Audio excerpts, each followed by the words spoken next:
everything up and running. We do apologize for that slight delay. It looks like we'll be then moving on to the next battle as soon as I can pull them up. It's going to be the first top 16 battle, as it looks like Kooky is not here right now. He has dropped out, got disconnected from Xbox Live. He was slated to be our next battle, so potentially we'll do KNC Tom Speed versus JD here, depending on what the judges want to do, or we're just going to back out and reset real quick. Soon as we get that... Okay, yeah, we're going to go ahead and then take this quick opportunity to back out. I'll bet a couple of short seconds, and then we will go ahead and fire off with the continuation of this round. Very, very quick break. I'm going to go ahead and step aside real quick on the stream side just to take care of something real quick. We'll be back in all but 1 or 2 minutes for the continuation of this exhibition battle here at ESDA. Don't you go anywhere. This will be very, very quick.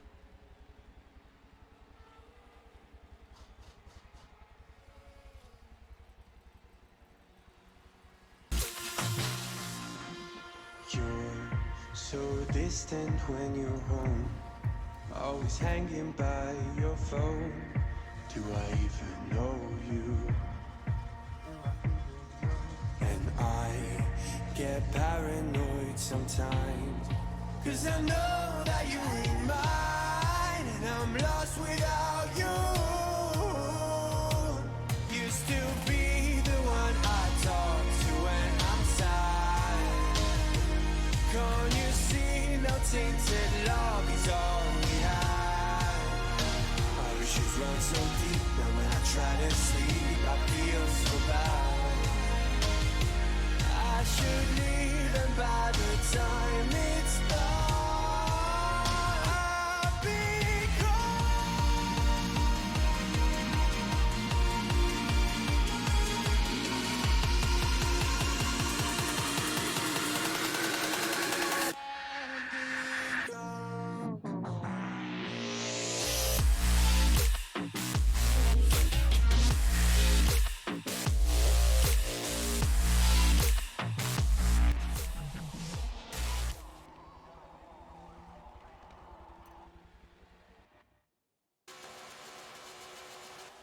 All right, and we are back very quickly, as I mentioned before, as it's going to be just a couple of short seconds so we can get Kooky back into the lobby. We get everybody lined back up. This is going to be your first top 16 battle of third of 4 top 32 lobbies. This is going to be AOM Looney versus TTL Kooky. And Kooky, as you mentioned before, Keenan, not having the best of showings in their top 32 battle. He and Blue were having technical issues, having some consistency issues with the driving.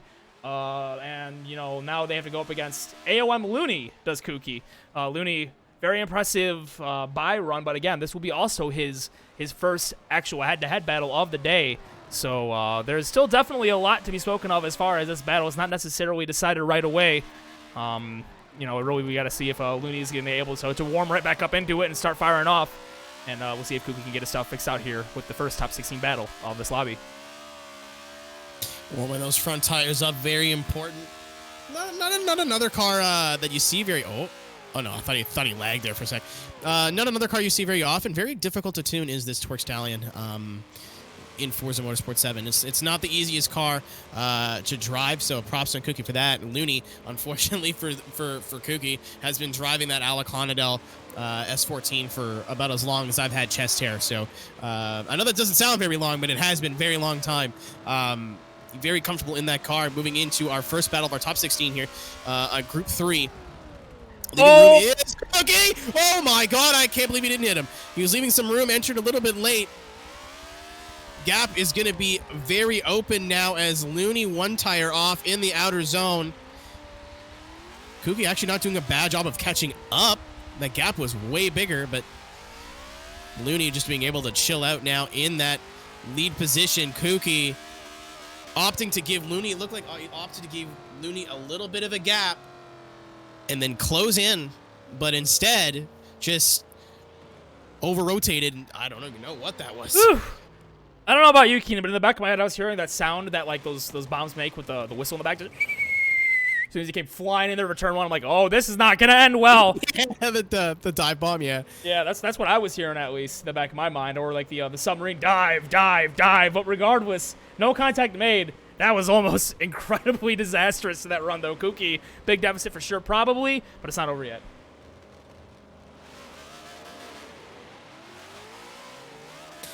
All right, switching positions is Kuki. Looney in the chase now.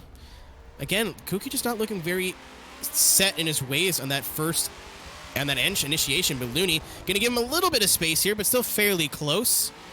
Good job on that outer zone is Kuki. Big angle right now from Kuki. That is where the Twerk Stallion really does shine, really trying to choke up Looney, but Looney not falling for it. Transitioning into this last corner. Very, very good job from Looney in the chase position, but not a bad job from Kuki in the lead as well. I don't think he just had never looked like he had turn one figured out today, and I think it just came back to bite him. Yeah, no, it's an unfortunate situation where, like, competition settings, it's the X factor. You don't know, what that pressure is going to do to you until you get out here. And unfortunately, Kuki, does a decent job at least painting the lines where it needed to be. He ran his line. He didn't make any major mistakes on his lead. But Looney did everything he also needed to do to advance. Two very beautifully painted cars, I might add, as well, between these two. You got the really nice cutouts with the chrome with Looney, and then you have the pearlescent on Kuki as well for his sides. I really love when painters do that. But this might be a pretty quick decision, Keenan. Yeah, just as really quickly, I like the faded purple. As a purple fan, gotta stop using that font though, boys. I don't know what every Team Profit goes to. He brings that goofy font. I hate it. No, they're gonna do it more now, but that's fine. But yeah, Kuki again not looking too bad, but just that initiation on both runs pretty well killed him there. Kind of unfortunate, but we'll see how the judges view. But I can't see this going any other way but Looney. Yeah, judges may be looking ahead at what Looney did in his lead, making sure that he didn't have any major drops. But also, we do have a decision coming in, and that will be AOM Looney then getting the win. He'll be advancing to your Grade 8, and he will face the winner of this battle, that battle being KNC Tom Speed versus KNC JD. KNC battle. All right, switching positions. Or switching battles here now, rather. Going to... Tom Speed versus JD. Both KNC members, and every time we've seen team members battle each other, it's been a barn burner. Mm-hmm. So both these guys going up. Tom Speed got a lot to prove there in that GTR, being able to take out Nathan, but I don't think he was able to use his GTR, especially in the follow position, really able to use it to its full potential. JD, again, not quite getting the battle he was looking for against SR20, so this should be a very good one between both these guys. This will be a very fun one to call. KNC going out, killing and chilling. Team battle here in top 16. Which one of these two will be going on to the Grade 8? Tom Speed in the lead. KNC JD in chase. Initiation all over the door on that initiation is JD not letting Tom Speed get away and making his pressure felt through and through to turn 2. Small tire drop in chase, but he gets into the door, up the hill, pushing into the keyhole, making contact. Sparks flying off the side of that R35. Transitioning across the number again is JD. Tom Speed, a small hiccup coming out of the keyhole, and JD is going to take the opportunity to push into the door of that GTR. I don't know how we're going to call that one, but to me, it kind of seemed like the R35 choked up a little bit, exiting the keyhole. Yeah, not pretty good from both those guys getting in. Like I said, I just wanted to see a run where both these guys could open and stretch their legs with their respective vehicles, but switching, or obviously switch positions here, very, very good. But like you said, a little bit of a bobble in the keyhole, coming out of the keyhole, rather. I can't talk today. Coming out of the keyhole as JD maybe just looked like he didn't get the clutch kick he was looking for. Maybe the turbos didn't spool, didn't have the power band he was looking for. Really gonna have to watch that over and over again because it looked like a little bit of lag as well. Okay, one of these guys being from Europe and the other one coming from North America. So there's going to be JD now in the lead with Tom giving chase. All right, we'll see what JD has for their lead this time.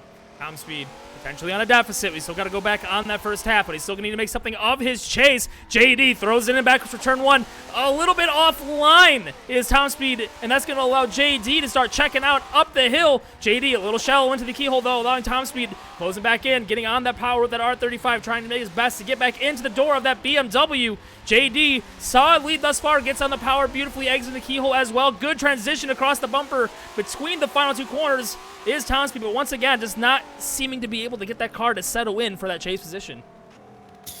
Yeah, I mean that's again the risk you play when you build a car that's very grippy, very fast. Is if you're not battling people who are matching your speed, this is the kind of thing that might happen. Just unfortunate. Didn't look too bad in the chase, honestly. Looked pretty decent. Just not settled. Yeah. That entry was a little bit wacky from both of them. It looked like maybe JD entered a little bit, like got off the throttle a little bit early and hit that curb a little bit early. But Tom Speed with a bit of a wiggle in behind. Matched the angle of the lead car a lot better, did Tom Speed, but just really wasn't as aggressive on the proximity. But with JD potentially sitting on that mistake, Yeah. you know, it's door wide open. Yeah, I'm sure at this point the judges are for sure looking at what happened in the first run coming out of the keyhole, especially. Early comes down to, you know, did the lead driver over angle? Did he get off the gas? Was that just a straight up kill by JD and Chase?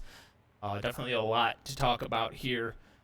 Judges taking their time for sure, making sure they're getting this call right.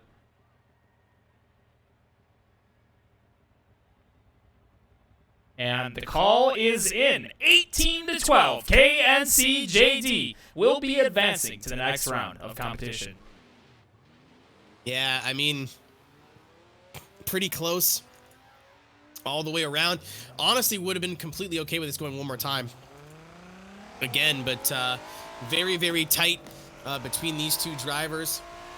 But as you see in there, 18-12, JD just being able to scrape the win away from Tom Speed, which is going to be JD being against Looney, fighting both in the money, by the way, but JD will be fighting for that final spot, or the third spot in the top 4 against AOM Looney, which Ian, other than maybe a little hiccups here and there, has looked very, very good today. Oh, solid thus far. He definitely had a good showing in his bye run as well, making sure he was he warmed up and ready to go, not being too safe with it. Then in his battle as well, you know, solid things. Looney doing Looney things. We've seen him time and time again in this car.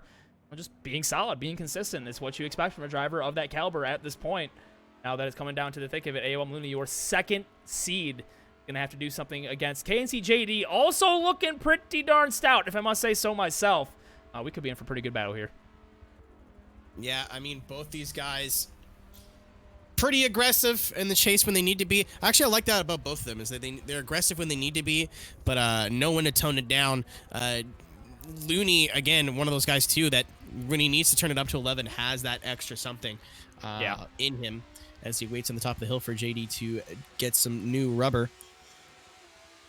Head back up there.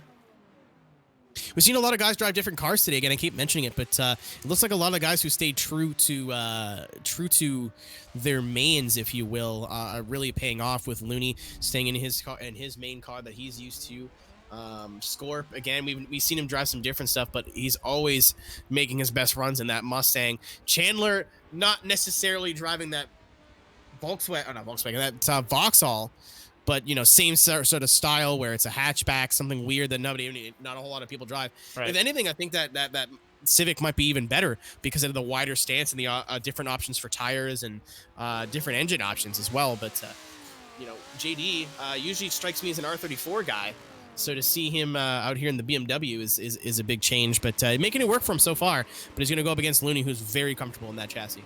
Yep, this is going to be then the decider of lobby number 3. Which one of these drivers will be joining CI Chandler and UNK Scorpion in your final 4? Only one way to find out as Looney gets on that loud pedal. JD and Chase initiates on the door. Big flick for Looney going into turn number 1. Plenty of style once again for that S14 in the lead position. Beautifully painted on that inside clip as well. Up the hill then, pushing into the door is JD, making contact earlier on, but having a couple of awkward bobbles through the keyhole along Looney to open up a little bit of a gap. Exiting the keyhole now. Small gap again being shown in the second to last corner and the final corner as well. The mistake through the center of the keyhole did not set up JD properly to keep it in the door for the remainder of that battle. That could be a big talking point here for the second half. And Ian, even going into that, after that mistake, we saw at least two single tire drops from JD, dropping at the end, dropping his front tire as well in the chase for Looney. Not the best run from JD. Looney didn't do anything super spectacular. Just out there doing everything he needed to do, putting in a solid lead run. I think he's figuring it out now that Atlanta when it comes, big angle actually in that horseshoe. But Atlanta is less of a story of who's going to outdrive the other guy. It's more who's going to make less mistakes and who's going to, find that balance of consistency versus aggressiveness. And Looney, I say it, more than anybody else on the track right now, has it figured out. Yeah, definitely, for sure. Looney looking just as solid as he typically does. Seems to be just a man who's either well practiced or he just has that alien factor in his DNA. I don't understand how he does it, but regardless, Looney, second half of this battle, initiates into the door of JD. JD with plenty of speed in the turn one, but not necessarily as stylish as we've seen so far today, but still getting a nice gap up the hill. Looney going to push into the door, trying to make up for the lack of proximity up the hill. Does just that and enter clip number 3. Transitioning across the bumper and getting back into the door for the second to the last corner and pushes back across the bumper. And JD pushing out wide. JD. Something weird happened right there. We're going to have to go back on the replay for sure. That was not normal. But Ollie, it almost looked like it was lag, maybe some hitbox on the bumper, because he just went dead left. Like, not even close to being... I don't even think that was... Yeah, it didn't really look like an on-track mistake to me, but let's analyze what we can. Looney, again, very, dropping one tire, I think, coming up the hill. JD looked very, very good in the lead, but Looney with a little bit more of a consistent of a follow. And then getting right on the door again, really getting aggressive in that. That's so hard to call because the transition, like, what already happened. Right. Like, I would agree with you. Oh man, I hate to see this this far in the competition too in a grade 8, but I'm gonna see what the judges say. Either they're gonna rerun it or just score it the way it is. And Forza has an unfortunate, I don't want to say feature, but unfortunate quirk about it, where a lot of cars hit boxes, so the zone where they can be struck. It does look like we're gonna get a guy around here, but a lot of that zone doesn't necessarily reflect what you see on screen, especially with cars with wide bodies and these Formula Drift cars, which is what you're seeing. We're seeing a wide body and a Formula Drift car here, so not necessarily you'll see contact on screen, but there was imaginary contact, which caused him to be able to not hit the transition. Yep, really like seeing this. We'll talk more about it later as JD will then initiate. We're going to try this again, a rerun of that second battle. Big angle this time for the BMW, but maybe a tire drop on the inside clip as a result of that. Still getting a solid gap up the hill, though. Looney charging back in as he always does, right back into the door. Tons of angle for JD in that lead position. Looney matching, transitions across the bumper again and pushes in, making more contact. Eggs in the keyhole, transitions across the bumper. No hitbox to be had this time as both drivers will finish out the run. I must also give a huge respect to before we get to this replay, respect to JD. He's the first person to suggest rerun it, because in that situation, he has the card on his table where he could say, he hooked me. Anybody could play that card, but JD said, no, rerun it. We're doing this fairly. Hats off, JD. Ian, we go through a lot here at ESDA, especially in the Forza community, with issues with drivers, with people not, maybe being a little bit heat of the moment, not being able to take a loss, or some people even are sore winners at some points. The Forza community is really impressing me today. In Twitch chat, for the most part. Hold on. Wrong replays.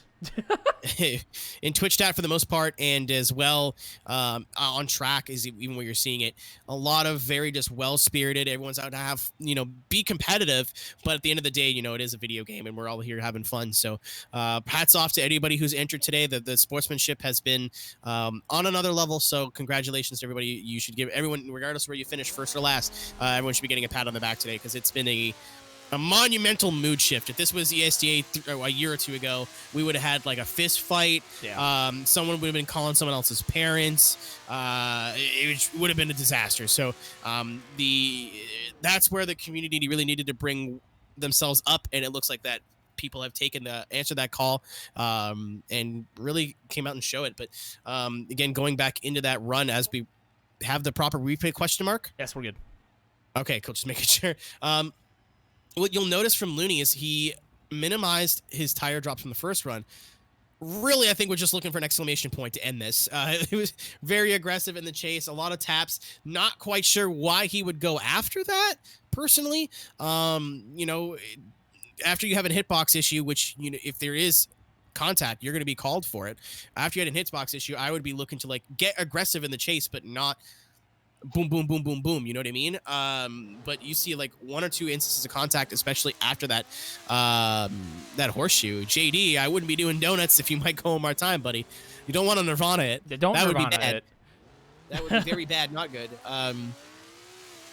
But Looney just, like I said, just knows when to pour on the pressure, knows when to get aggressive, and I think that's what separates him from the field. Ian, you saying that Looney looking really good and like very well practiced. Looney's been in this game a long time. Yep. Remember back in the old days of VFD where he used to run an RX-8, was the only guy running the RX-8, and I've never really seen anybody other than Auto Raker really pick it up since. But I think we do have a winner. Yep, that is going to be AOM Looney advancing to your Final Four.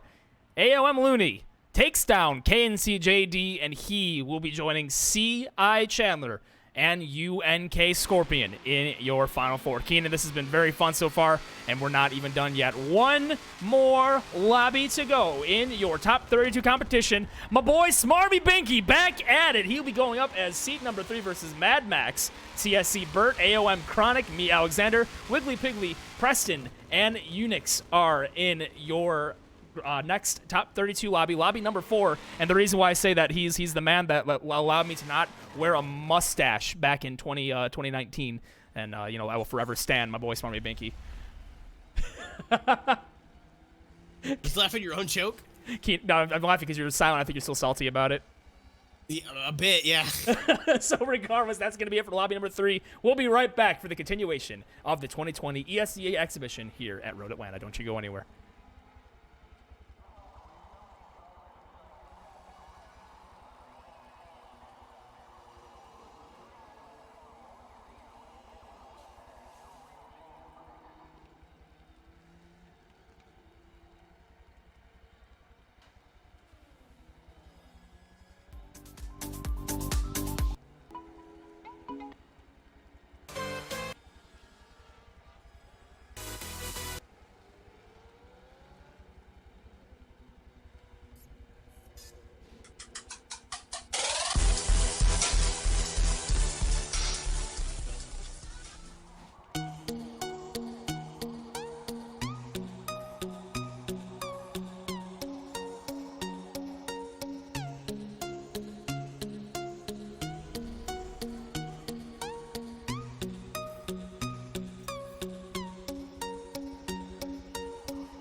Welcome back, everybody, to the 2020 ESDA exhibition here at Road Atlanta. This is our final preliminary lobby before we get all the way into the finals.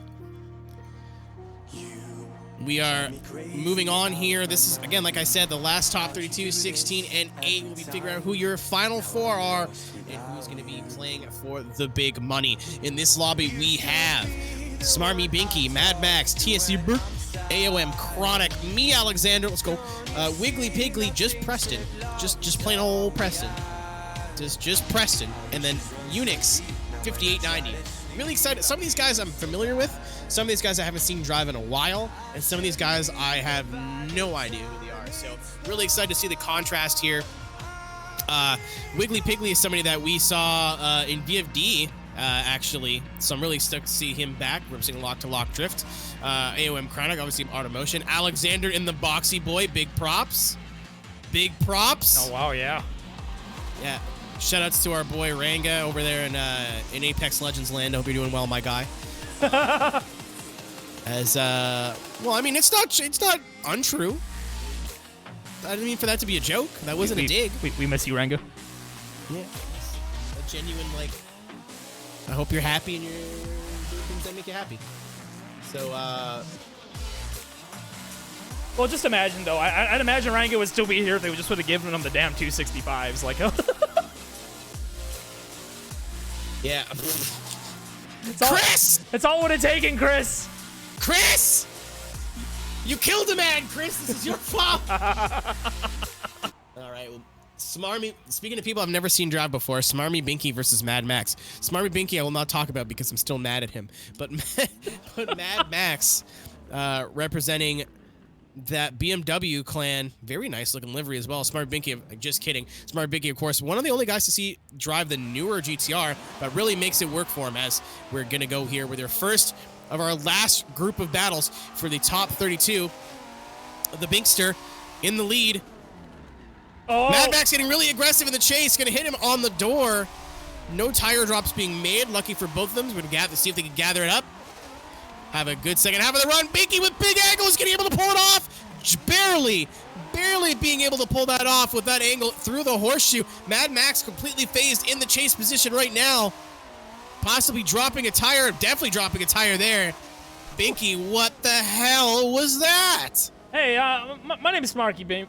Oh my gosh, I can't. Now it's my turn. Now it's my turn to be Keenan, ladies and gentlemen. Hey, my name is Smarty Binky. You may have not heard me before, but yeah, this is my application to your heart. Look at that angle. He's running up in the front. R35 GTRs, we said today, seems to be a pretty dominant car. Seems to be every time that somebody runs it, they're doing pretty good with it. But Smarty Binky unlocked it with that run. Like, you were screaming. It was like, oh, the angle. It's like, yeah, he's gone, isn't he? No, he saved it. Hit the line beautifully. Hit the inner clip beautifully without even changing angle. That's a very impressive drive. Yeah, I mean, he kind of, instead of using the smoothness of that outer zone, kind of arced it, like triangular, like used it as a point. So, Right. you know, that's not going to be something that you want to see him continue to do in the future, but it was well worth it to get my jaw on the floor. So, Mad Max, I said Mad Man. Oh. Mad Max, the Madman. Big, big, I say very good entry, but way too early, and they're going to see him back it into the corner. Smarmy being saying, out my way, fool. Continuing the rest of his run, going to use this as a little bit of practice. Not a whole lot. You know, I think they would have been over from there regardless of what happened, but Mad Max, unfortunately for him, going to be out of the competition today, I got to imagine, with the Smarmus Binkus moving on into the 16. Yeah, that's a really rough way to go out. You know, I saw it right away. I'm like, okay, Max, I see you. And then the car just like, well, I'm done doing this, though. I'm just going to peter off and go to the inside. It's the game you play. You have to carry so much speed into turn one to pull off that kind of angle. And again, potentially the car maybe being a little lighter. You can't keep the momentum up, and, you know, just straight off it goes, straight forward, grips up, and it's gone. You lose momentum, can't really hold it. So unfortunately for him, that's my Max out. Smarty Binky, top 16. He'll be advancing to the next round of competition. All right, we're going to be switching up to our next top 32 battle. That'll be Gonna TSC. have- Bert. Hey, Bert. I had nothing against Bert. His name is just small, and I could say it like that. So I don't know what Binky's doing down there. Out of the way, silly boy. I think he's going to get tires. He's just being a nuisance about it. There you go. Get over the hill. Perfect.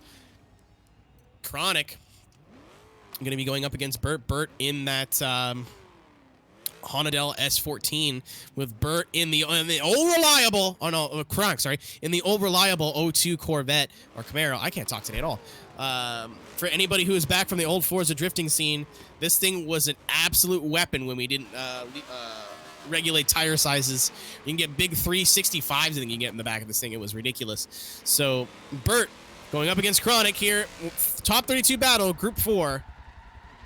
Great entry from both. As I say that, both dropping a tire on the inside. Chronic dropping another tire. Bert all over the place. 2 tires off on the outer zone, or on the way up the hill rather. Coming down the hill. Chronic going to be right there on the door of Bert, trying to see if we could force him into any additional mistakes.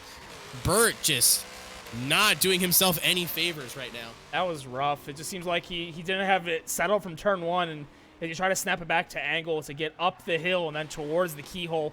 He just never had that angle that he needed. The car just, just shot immediately to the left, carrying way too much speed out of outer zone 2. You're going to see it right there, and just there's nowhere to go at that point other than the grass. So Bert, unfortunate way to kick it off, but as we say time and time again in the drift battle, it's not over until the second battle is run. So big deficit, yes, but this thing is it's not done yet.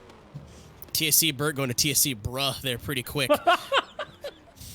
I'm sorry. I'm so sorry, man. I saw bruh in the chat. I'm like, I'm going for it. So Bert, again, anything can happen here in ESDA. Bert gonna have to really just settle himself, take a breather, relax, and go into this aggressive, but not so aggressive that he shoots himself in the foot again. Chronic really just needs to go through the motions, go through the art of motions rather, put down a very clean run. Nothing spectacular. As we see them both enter here. Oh, Chronic almost missing that first corner and dropping another tire. Bert all over the back of him, trying to force him into a mistake. Another tire off for Chronic. Bert right on the door.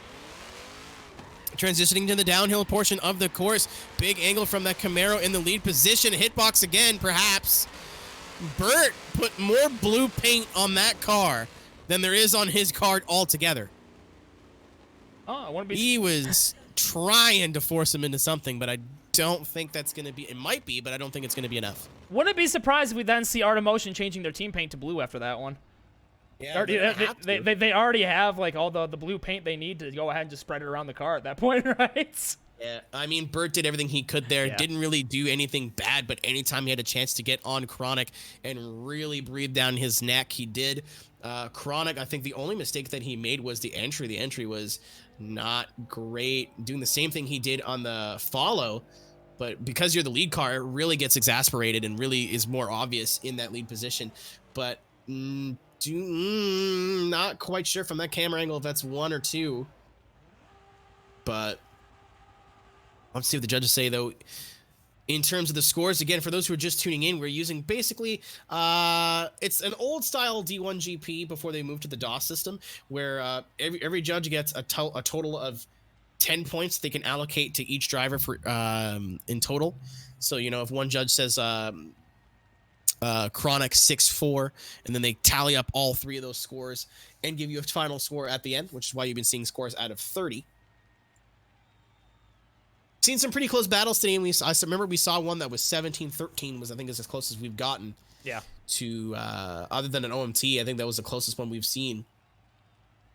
Yeah, this far. Other than the OMTs, yeah. Which, by the way, we've had what, 5 or 6 OMTs already? We've had a lot. This whole system crazy. was supposed to prevent that, and that's just not at all what happened. I'm just gonna need all of our drivers to stop being so darn good for like 5 seconds, please.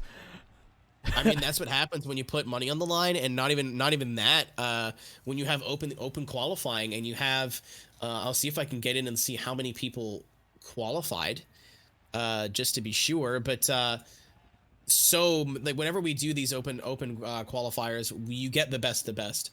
A lot of times with the pros, you might have a guy who's having a bad day, or not quite, driving to the best of their ability. So when you have this open qualifying format, you get, like the cutoff score was an 80, and 22-8, it is going to be AOM Chronic, another Art of Motion member, forcing their way into the top 16, taking out TSC Burt. Unfortunately, I think Burt took out Burt. Hate to see that, but Chronic doing everything they needed to do to make sure that Camaro is moving on into the next round. Yeah, I mean, the sad part is for Burt, and I'm sure he realizes that, is like, with all those tire drops that that AOM had in their lead. Unfortunately, if Burt was able to put in a solid run, there could have been a point for an OMT or even potentially in Burt's favor as well. It's just the nature of the beast. You got to be on your game 24/7 when you come out to a drift battle.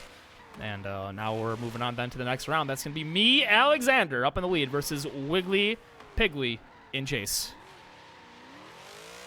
After about an hour and a half, I finally found the qualifying results.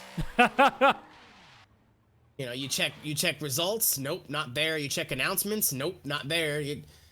I feel like you're voicing some. I'm a little upset. Here it was, events. What? So anyway, out of everybody, including zero scores, we had 125 people show up to qualify. Not bad. 125 qualifiers, 158 registered. Yeah. So, that's what I mean. Like I said, when you have the next battle. Sorry to cut you off. The next battle is rolling. Me, Alexander, initiating into the first corner. Tons of angle in the Volvo wagon, but those are some major tire drops on the inside of the course, and 2 tire drops as well up the hill, and 2 tire drops on the top of the hill as well. This is not the kind of run that me, Alexander, was hoping to have coming back into this tournament. There's too many mistakes for a lead to have. That's at least 5. Make that now 6 tires dropped thus far in this run for me, Alexander. Ian, I'm not going to lie to you. I forgot to change the camera, so I only joined that battle about halfway through. And I think I saw 2 or 3 tire drops in that time. Yeah. Maybe we're seeing why Ranga pulled out of Forza.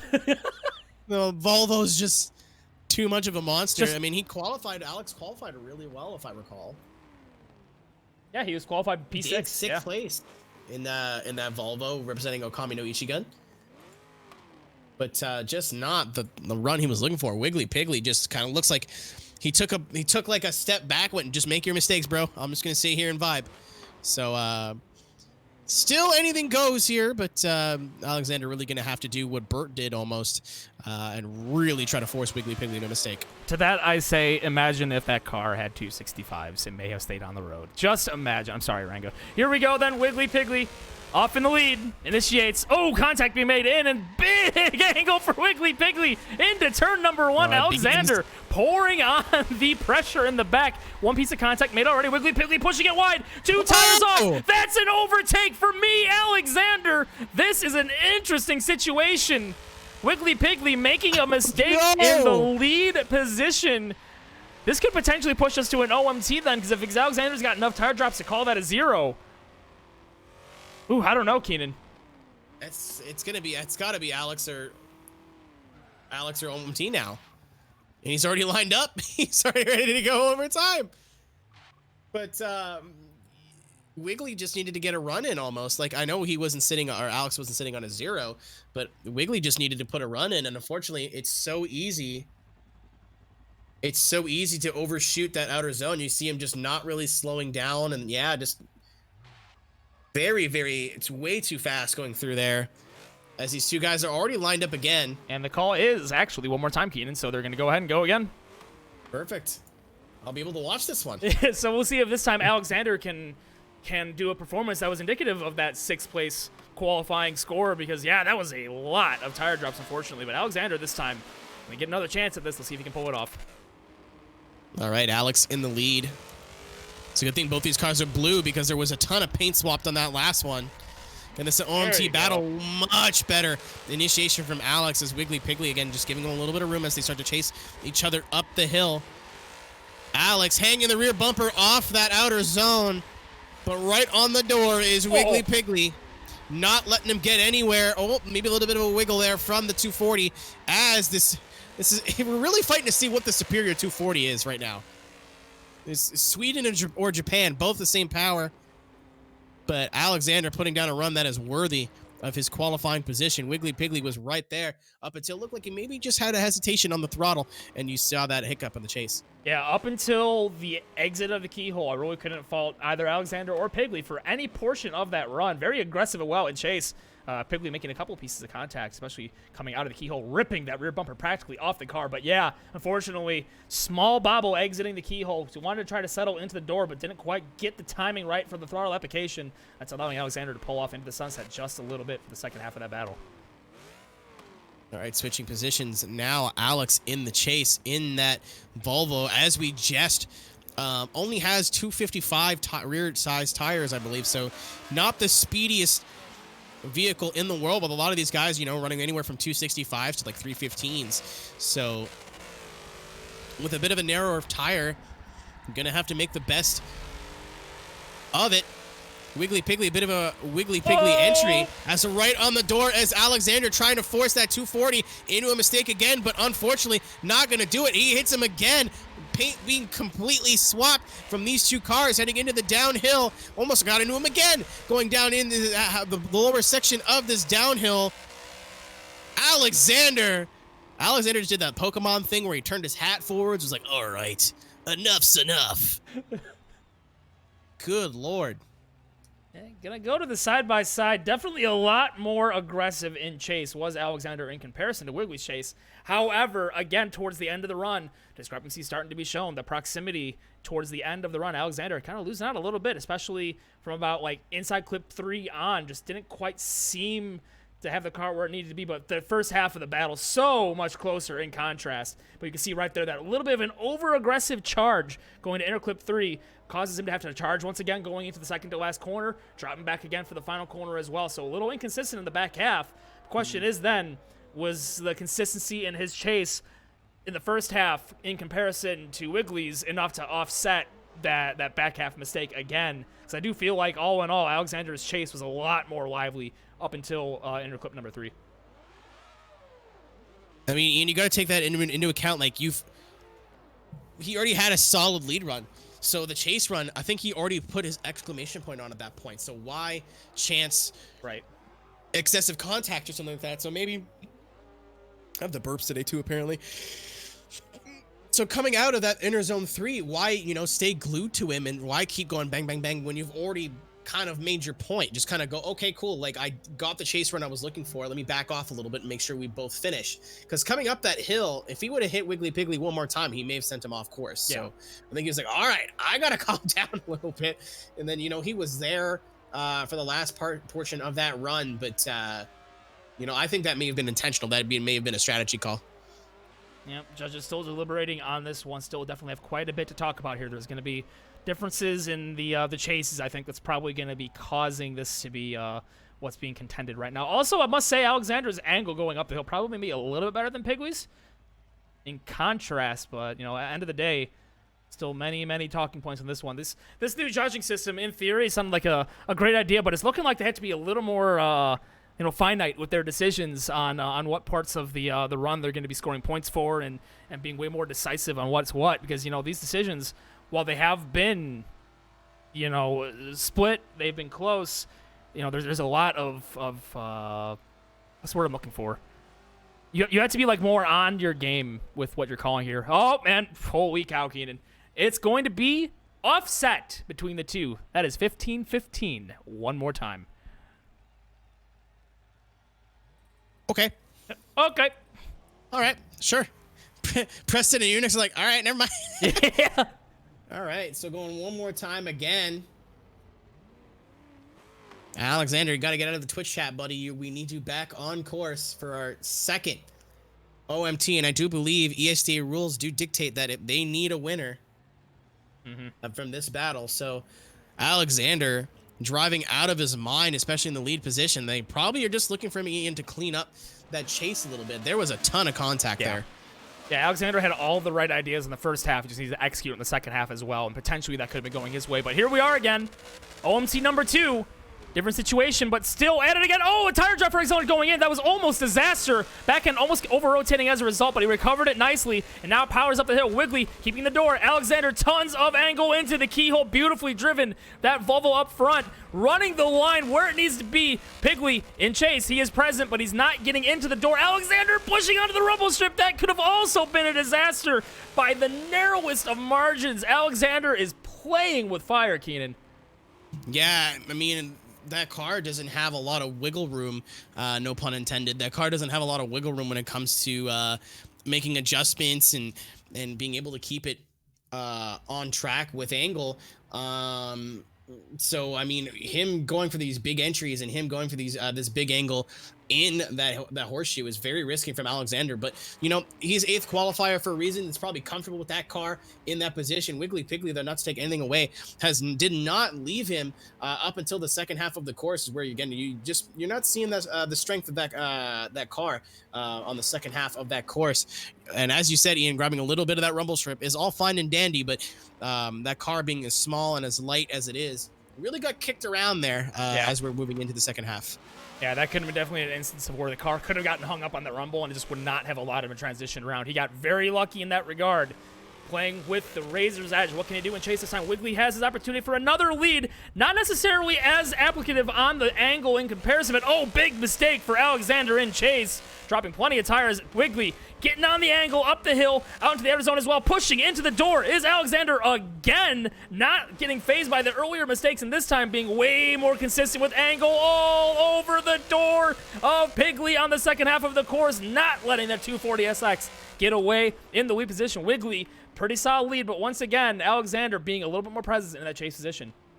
You really need to watch this again to be able to have a strong opinion about it as we take a look into our frame or our dual replay here.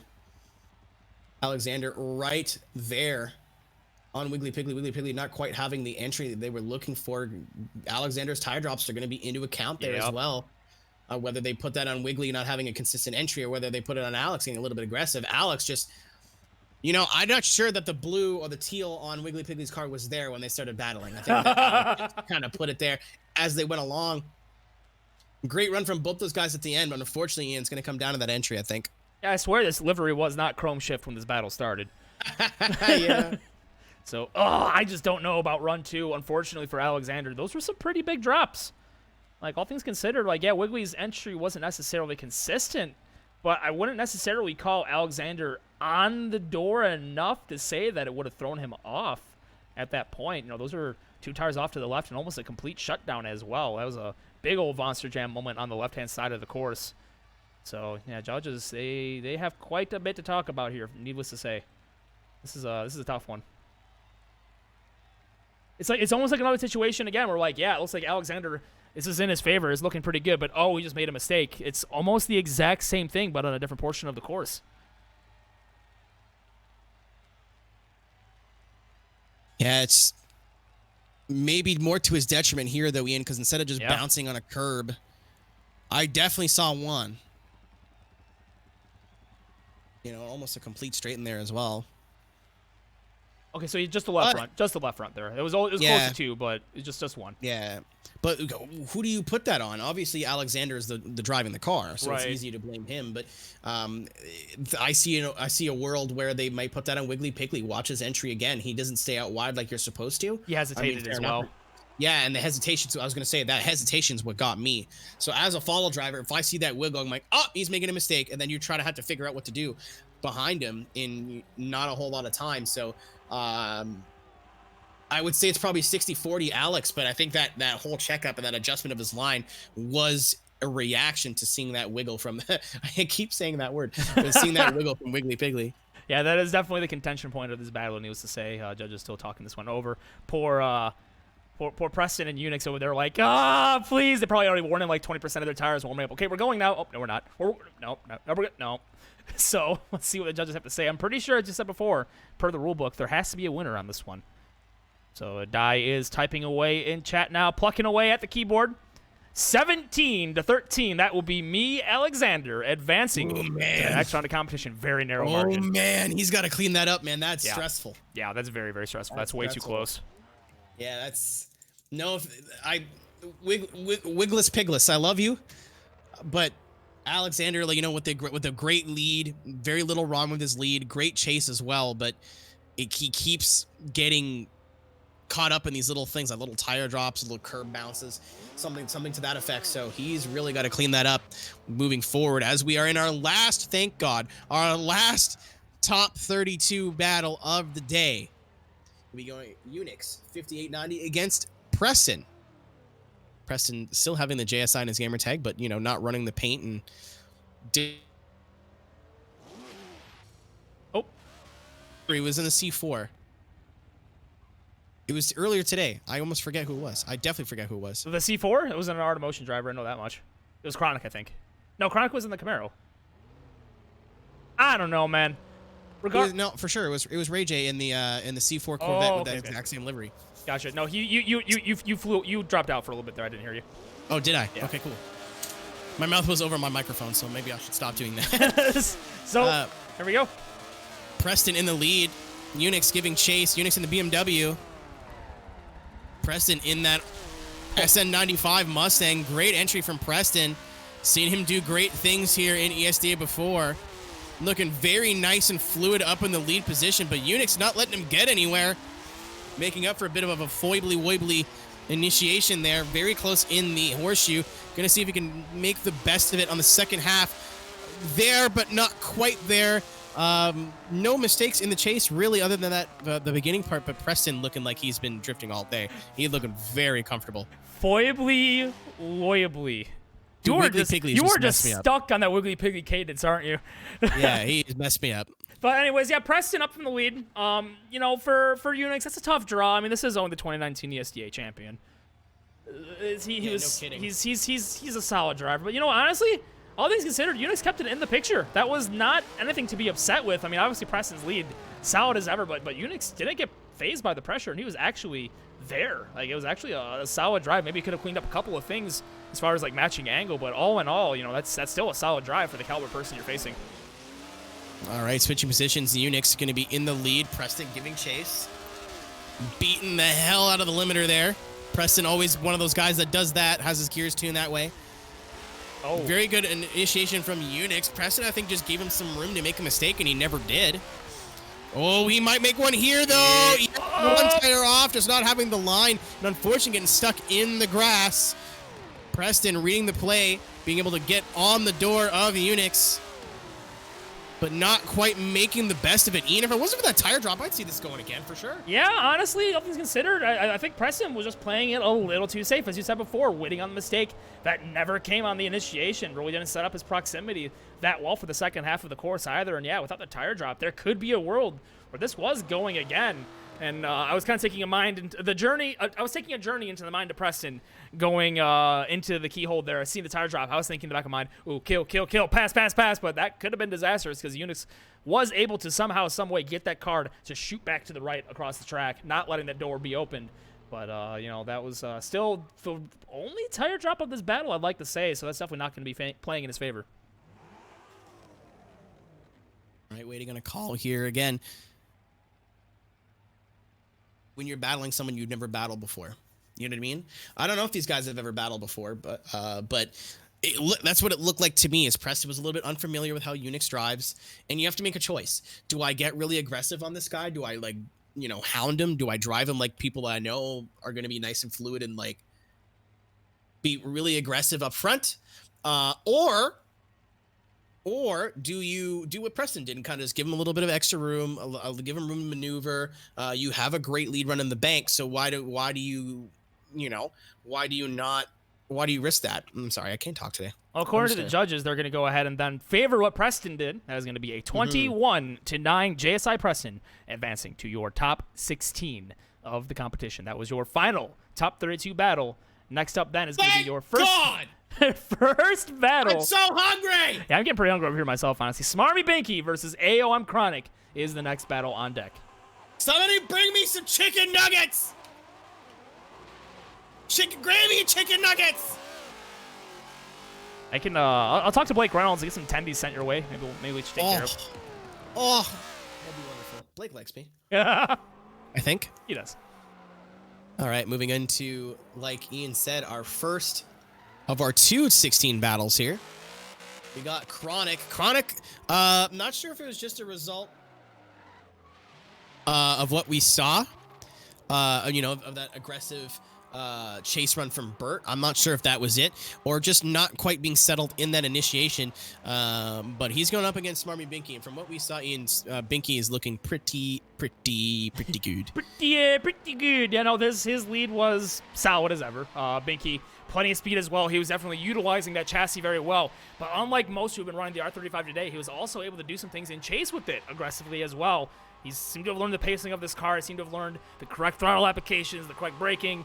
You know, he's looking pretty solid thus far. And obviously, Chronic taking down TSC Burt, and Burt with the mistakes as well that caused that to happen as well. And Chronic getting very lucky at tire drops as well. So Chronic in a situation where he needs to clean up a little bit here as well, going up against Smarmy Binky here in top 16. But top 32, I always say you get past that one, it's the one where you get all the nerves off, you start shaking it off, and the consistency starts coming in 16. I've experienced it before where then it's just about putting on what you've gathered and getting the first one out of the way and then just push into your absolute ability. So I think this time around, we're going to see a different Chronic this time going up against Binky. Yeah, I mean, we're going to need a different Chronic go up against Binky. Yeah. Binky is, one event, was in contention for the regular season points to win in 2019. Was in contention for that world final as well. Was the reason that I had an NMLZ mustache for a lot longer than I want to admit. So, going to have to see the best of Chronic here. The Chronic, if you will. Smarmy Binky in the lead. Chronic right there. Very aggressive, but we're seeing it. Oh, no, not quite to the level we did against in his top 32 battle, but did kind of see one tire drop going up the hill. Smarmy Binky looking really good in that lead position again. Oh, no.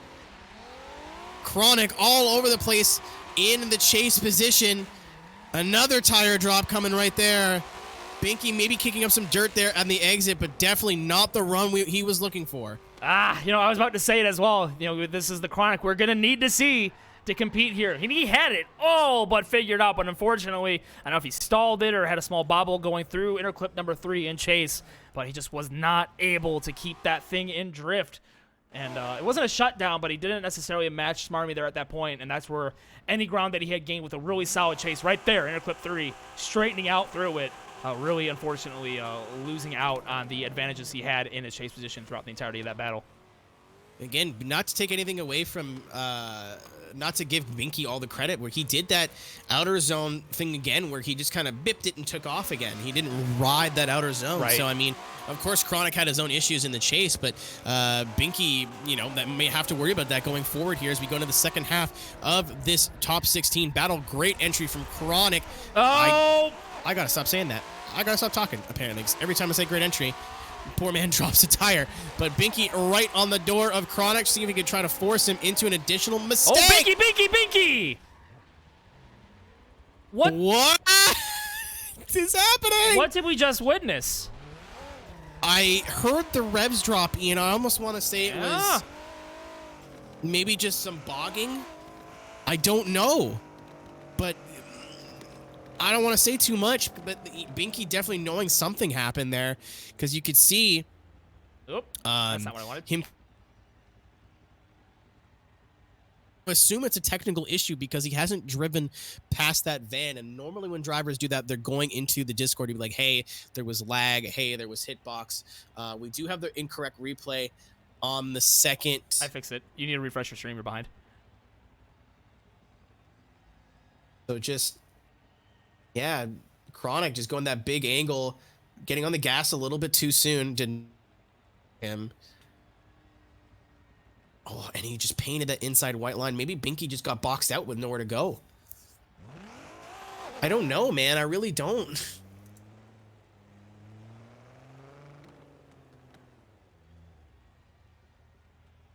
Man, this is tough. Oh, Yeah, man. I'm not a fan of this. I don't mind battles being close when it's like, oh my god, you know what I mean? But like, this isn't the kind of close that I think you like to see. Might be the kind of close that Chronic likes to see, but if I see anything in the battle chat. you know, as much as the more I'm looking at this, I'm not seeing Chronic having any awkward slowdowns in the keyhole there. I just don't. I think it was just a line choice that came back to haunt him. You're watching it again. Again, my voiceover is going to be a little bit behind what you actually see because I'm watching the same replay you guys are. So Binky,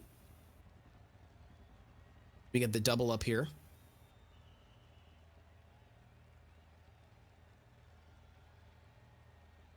So Binky.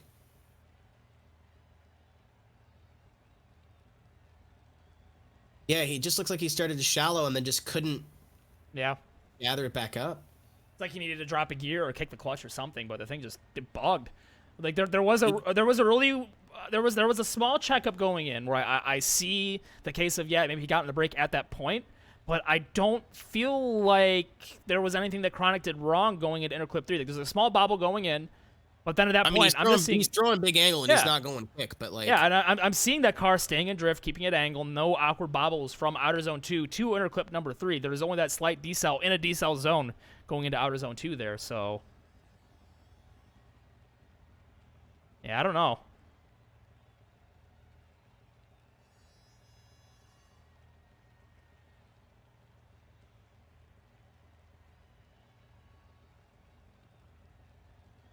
No, he just didn't track out wide.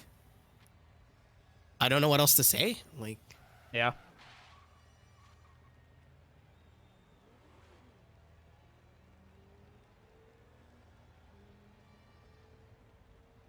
Marmy trying to argue the call right now, or trying to argue the drive.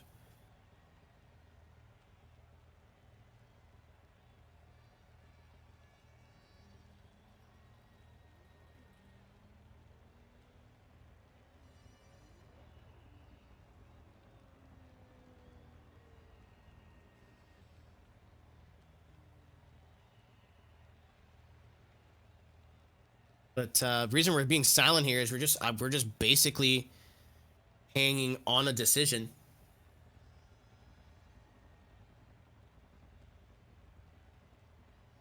Yeah, this is interesting. It's I don't know. I'm glad I'm not a judge right now. I mean, I do have something in the back of my mind that I feel like is the call, and I'm not going to really delve into it until there has been a call because I don't want to be wrong. Keenan strats. You're never wrong if you don't make a shot. Yep. You know, Jared say shoot your shot. Jared Dan, I respect your opinion, but you are incorrect. just for the sake of argument, watch the taillights on the Camaro. Yeah, but I don't see them lighting up. I don't see the middle tree ever going. Saying there was taillights, so I'm gonna look. I mean, it's dusk, so the taillights are always on to some degree. I don't see them activating. Oh no, they're on, but like, well, they're at like night light mode, right? By the time it becomes an issue, the replay doesn't show it. You know, at that point, the lead car was able to, and I think he wasn't necessarily slow, but it wasn't necessarily fast, but I wouldn't call that crawling. Yeah, right? I mean, you pour on big angle there, especially if you're in a slower car, which Chronic is. I would argue. That's what you do. Yeah. Maybe hit the interclip a little early, but you know, almost the same thing happened to Chronic in his follow. Yeah. But Chronic was able to keep the revs up and match the angle at that point, though. So, yep, there's a decision. That's gonna be. I don't want to say it's controversial, but that is gonna be Chronic with a 29-1. Yeah, taking the win over Binky. That's gonna be a tough pill to swallow. Yeah, that's gonna be deemed a shutdown then. Or AOM Chronic and Smarty Binky will be out here in top 16. Yeah, I think if Binky just would have taken the drop and stayed in the power, we would be having a different conversation here, but or moved back like half a car length. Right.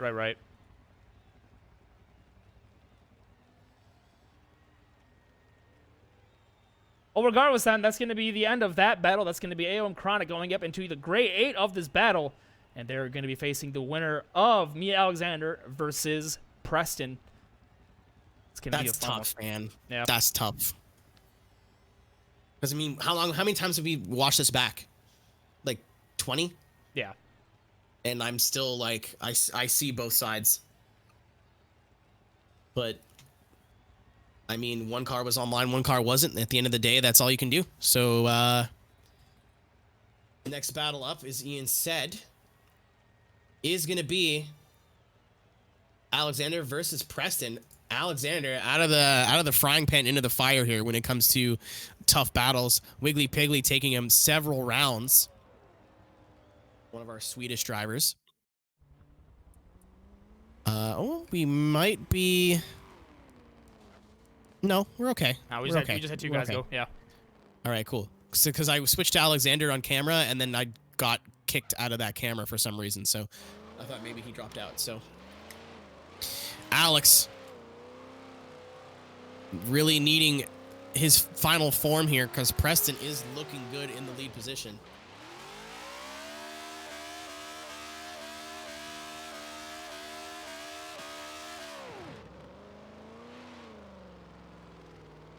All right, well, there we go then. Alexander back on the line. We're going to go ahead and line it back up. This is going to be a continuation of this. Sorry for the delay, but, the call had to be made. We got to get it right. So That was dead nuts tough, man. You can't fault stat for that. No, not at all. So Alexander then up in the lead. Preston in chase. Not exactly the qualifying run that you would expect from last season's champion, but Preston may be on a bit of a break from the game too. You never know. Alexander, very impressive qualifying run for him. See what he can do to represent himself going back into turn number 1, continuing our drifting action, beautifully painting inside clip number 1 and transitions hard for number 2. Hits it beautifully, outer zone 2, but he is playing on a razor's edge this entire run, Keenan. Oh my God, Alex. Preston, though, trying to match. Oh, gets in the door. Oh, that's unfortunate. I don't know about that one, Chief. I was seeing some instances of lag throughout the entirety of the run, but right then and there, I don't know if there was any lag. We're going to get the replay up on screen. Man, whether this gets a rerun or not, Ian, that's gotta suck for Alex. That was such a run. Every zone, I'm like, oh, he's gonna draw it. It's just stressing me out just to watch. But you gotta remember, one of these guys is based in North America, and Alexander is based in Sweden. I believe. I don't know if he's Swedish or European. He knew he's European for sure. That looks like hitbox to me. Yeah, me too, because the car has the momentum to transition and then just stops for a second and then continues to not, then the contact happens. The only thing that I feel like makes this a little awkward is you see this really weird bobble effect going through interclip number 3 where somebody rubber bands there somewhere. It was a really weird thing, and then I just don't... From my eyes, it looks like Preston has almost a foot or two of distance between him and Alexander there, no? Yeah, but I mean, if it lagged on Alex's side, we're not going to see it, especially since the server is North American. So, I mean, just look at the momentum of the Volvo. Yep, on the power, transitions, no break. There's nothing to tell me why that car shouldn't have transitioned there. Right. Other than contact / hitbox. I don't see any... All right, well, they're going to go ahead and run the second run then. That definitely wasn't... I don't think that was... I don't think Preston hit him. Yeah. I don't think Preston made contact with that car at all. Up until the second where you actually saw sparks, but the damage was already being done at that point. Right. Yeah, Alexander wasn't late transitioning. He was on the power at the right time, so I don't know. That's interesting. Yeah, so they're gonna rerun, or they're gonna run the second run. They said they'll look at it again when they have time. All right, so Preston then leading. Alexander and Chase, second half of this battle. Big angle for the Mustang up in that lead position, hitting the interclip beautifully, and Alexander this time getting hung on Preston. I don't know about hitbox this time, Chief. That was... Yeah. I think Alexander just knows he's at a speed disadvantage and needs to get that transition as fast as he can and be able to stay right on Preston coming up the hill. To me, that just looked like him trying to transition early and be able to be on the door of Preston and just misread it. Yeah, no, he was on the quarter. That wasn't a bumper. That was... I don't know, man. It looked like maybe a little bit of a late transition from Preston too. Now that I look at it back, this is tough. Can we just pretend it's a stretch, but okay. Well, I guess they're gonna give the fault to Preston then from run number 1 because they're calling this OMT.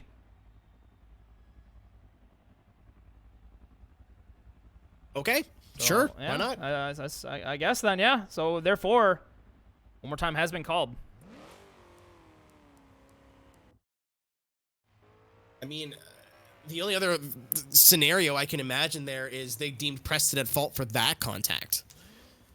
True. I mean, that would make a bit more sense because it did look like Preston transitioned a little late. I don't think we got to look at it as much as we did the other runs, but it looked like a little bit of a late transition. So maybe that's what they saw. I don't know. Either way, we're going again. Yep. Both drivers then line back up on the line. This top 16 battle refusing to die. we just can't. No pun intended. Again, we're full of puns today. So here we go. Then Alexander up in the lead position. Plenty of gap. This time Preston will give big angle for that Volvo into 1. He did it again, painting that inside clip beautifully, running it up the hill. What? Tire off into the grass this time, backwards into the keyhole. Oh my God, filling you're a monster. outer zone. Preston gets back in on the door and charges. Falling back a little bit this time. Not getting in, letting the car transition back across. Alexander, beautiful lead run thus far. Preston doing what he needs to do, but almost over angles did Alexander. Alexander, the theme of the day is a razor's edge. Everything he is doing, Keenan, playing to the utmost tolerances of what a car can do at Atlanta. Goodness. All those transitions, where what's got me feeling some type of way right now. Not to take anything away from Preston, a very great follow-on from Preston as per usual, but Alexander just looked, other than the one tire drop, that entry into the horseshoe was the stupidest thing I've ever seen. Yeah. That was dumb. That was just stupid. But I mean, regardless of what happens for Alexander now, that was a run to be proud of. I think he's got to do the same thing he did last time. Focus on the speed because Preston is in a fast car and he's a fast driver. Yep, this time we're going to see how Preston can cope with his lead. We got to see Alexander do something special and chase. Not make a mistake this time. Don't hook on the bumper. Needs to be aggressive, but not too aggressive. This is a long vehicle. Preston gets in, transitions right across the bumper as Alexander, not listening to me at all, continuing to be very, very aggressive in everything he does. Preston, a little late to the outer zone, but still gets to it at some point of outer zone number 2. Beautifully throwing the rest of the zones as well. Alexander trying to do something with the bottom half, but Preston gets on that loud pedal and starts checking out at the back half of this run. Solid battle nonetheless, but Preston getting some advantages here in a couple of different places. Yeah, Ian, watch the line from Alexander. Again, I do think he's at a speed deficit, not just from his driving, just from the chassis and the tire size and the power and everything. If you watch the line from Alexander, he did everything that he could on the uphill to be able to minimize getting that proximity open. So like he'll transition a little bit earlier than Preston. That means he's going to have more speed coming up the hill. He cuts that inner zone for the outer zone so much just to be able to gain ground. But once you transition, start going downhill, that is a lot of speed in that section, and there's only really one way to take it. So that's why you see that gap open up. But great job from Preston. It's like the reason I'm not mentioning Preston a lot is because he's just out here doing what you need to do. Being consistent, being smooth, got that transition right this time. If he was even going to be wrong last time, I didn't really have a lot of time to look at it. So would like to see him maybe pull a little bit more angle in the keyhole, but that's me being very nitpicky as he hung the bumper right over that outer zone. Alex, from somebody who's used to being in a speed deficit, there's not a whole lot you can do once you get to that keyhole. You're basically just at the mercy of your lead driver. Yeah, you can see the difference between the chassis, especially between the second to last corner and the final corner. As soon as Preston could finally unleash all the ponies of that Mustang, that's when it was just gone. You see the gap opening up. Alexander already foot to the floor. There's really not much else you could do at that point. It's just the way, the nature of the beast. But you're seeing why Alex was running this chassis, especially in his lead. Just so much angle and style for that lead driver. It's what you need to do in the lead position to do something like go against the likes of JSI Preston. You got to mix it up a little bit and make yourself make yourself relevant in the style department. And gosh, just everything that I'm seeing lead for lead, there's, if not a little bit more angle throughout the entirety for Alexander in every portion of his runs. This is so much fun to watch. I really love seeing drivers run like this. Even just looking at the power difference, Ian, I don't know how much these cars weigh in difference or in comparison, but Alexander's got 630 versus obviously 825 of Preston, and that Volvo's light, but it's not a featherweight. Right. So you're trying to put down 600 horsepower with a tire that is, very commonly is not as wide, where Preston has the advantage of, just in the build, just the advantage of maybe have a wider tire, more opportunity to put the power down. So Alex is really working against himself. I respect the Volvo choice, though. Made me laugh. 17-13. Very close battle, but in the end, it is going to be JSI Preston advancing to your grade 8.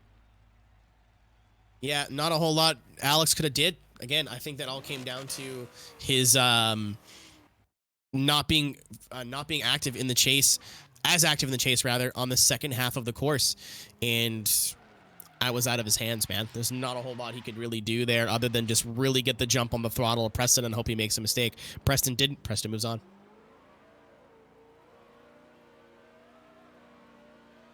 All right, moving on into the next round. This is going to determine who...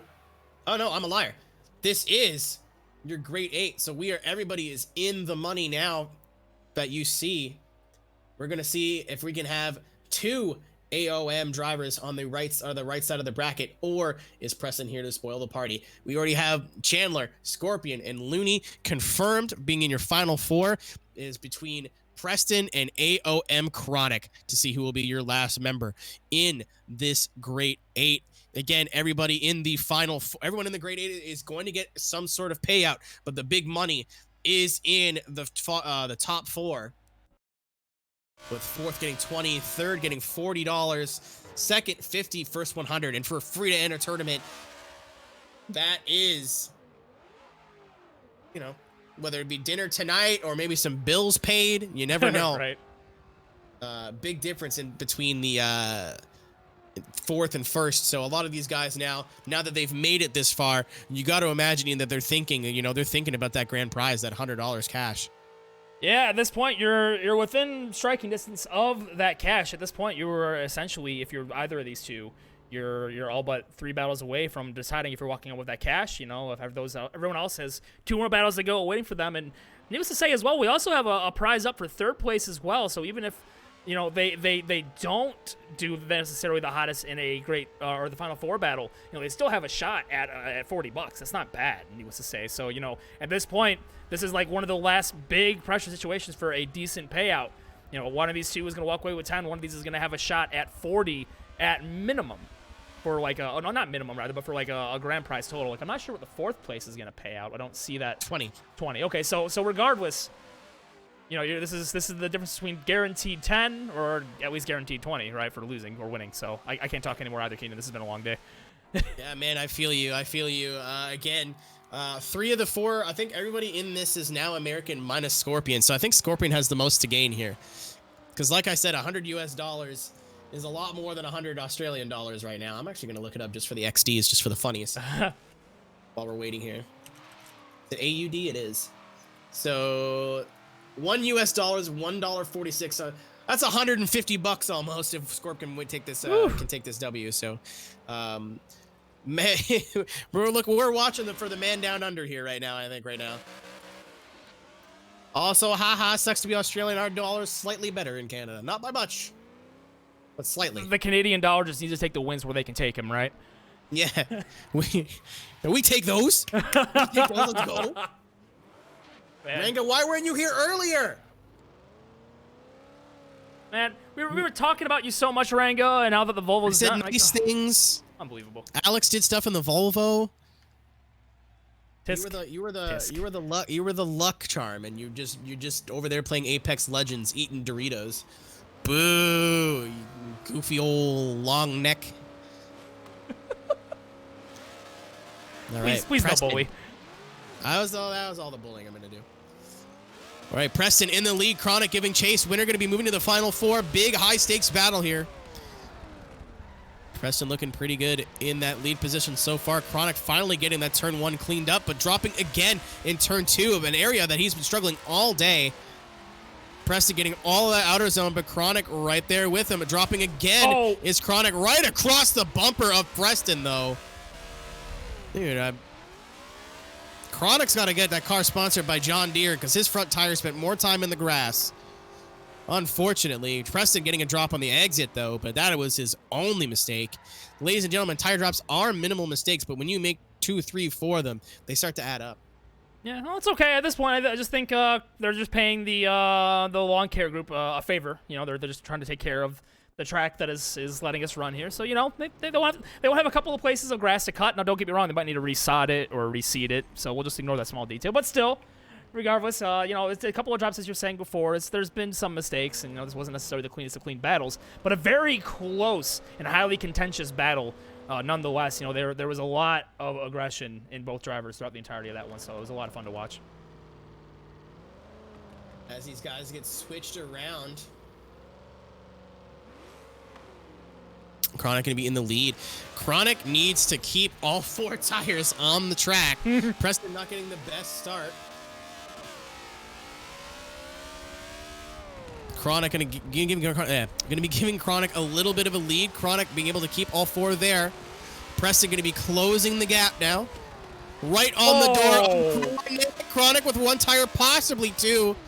And it looks like, nope, definitely not 1 in the inside there as they transition into the second half of the course. Preston going to relax a little bit now, give him a little bit of extra breathing room, just keeping that front tire on the track. And with another tire off here, Ian, and this is the track of the tire drops, but not sure which way this is going to go, but, you know. Yeah, the top of the keel, I think, probably all but decided this battle. It was close enough as it was to merit then like a tire drop being enough of a significant deduction to potentially be the thing that seals the deal for you potentially not advancing. I don't see a world where Chronic got pushed into the outer zone. I think Preston did a good job at lowering that car down and matching the momentum and really just kind of followed them out there at that point. Chronic dropping 1 really close to 2 and then several other tire drops as well in chase and lead. It's going to be a tough ask to potentially swing this one the other way. And that, as I say it right there, JSI Preston, 18-12.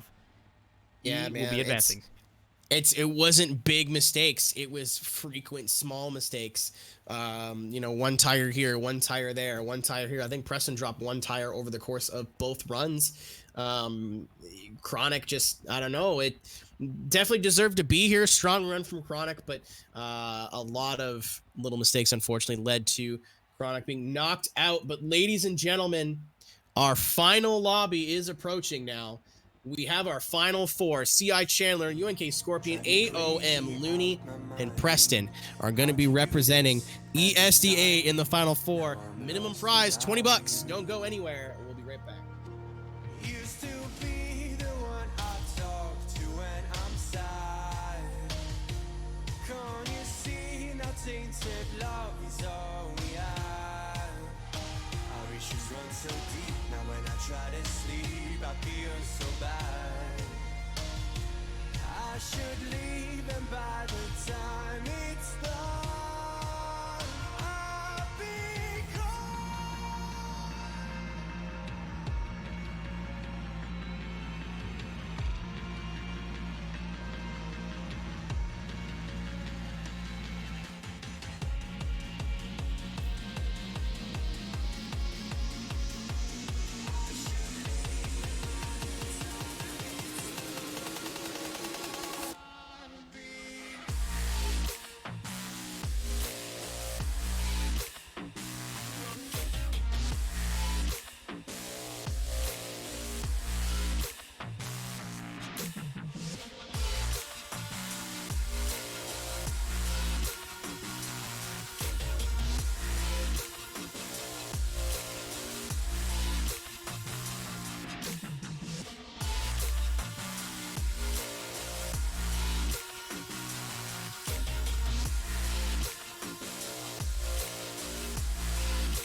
so distant when you're home, always hanging by your phone. Do I even know you? And I get paranoid sometimes, 'cause I know that you ain't mine, and I'm lost without you. Used to be the one I talk to when I'm sad. Can't you see no tainted love is all we have?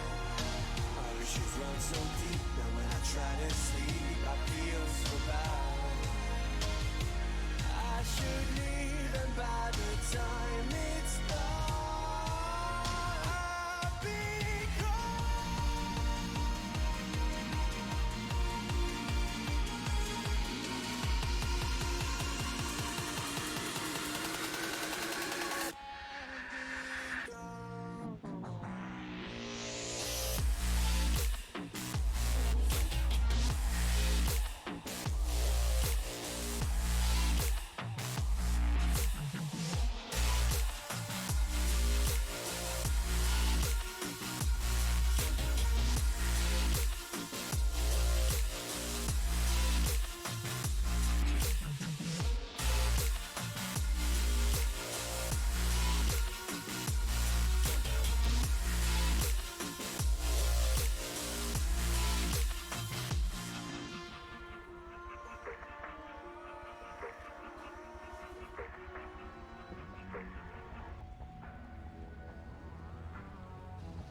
Ladies and gentlemen, boys and girls, I hope you are ready for it. It is time to meet your final four of the ESDA exhibition here at Road Atlanta in 2020.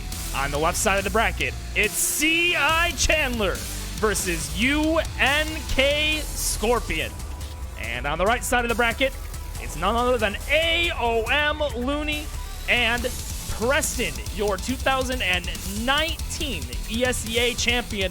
These four drivers are lined up and about ready to go for us, Keenan. This is going to be a stacked Final Four. Ian, rarely, a lot of times there is narratives, there is storylines heading into this Final Four, but I think we genuinely do have the best four drivers of the day. Chandler making that weird chassis, that strange chassis, really outworking for him. Scorpion driving absolutely out of his mind. Preston, being the Preston that we're used to seeing, consistent, smooth, being able to put the pressure on when he wants to. And Looney, again, Looney's always a guy that seems like he's almost there. It really reminds me of Mystified a couple years ago, where he was always in the top 8, almost making top 4s, but never really could put it together. Today might be Looney's day. Looney's always been good at Road Atlanta, and there's nothing stopping him from taking the whole win today and the $100 cash prize. Yeah, this is going to be a fun one to call. There are definitely a couple of instances where drivers are hot right now. There's instances where guys who may not necessarily at practice right now. Regardless of whatever happens in this one, the narrative, the story is exciting. We've got some really, really high quality battles coming up here right now, and I hope everybody out there in Twitch chat land is just as excited as we are. We are just moments away from kicking off our Final Four of the 2020 ESDA exhibition with UNK Scorpion in the lead versus CI Chandler in chase. Chandler, something to think about with the way ESDA runs.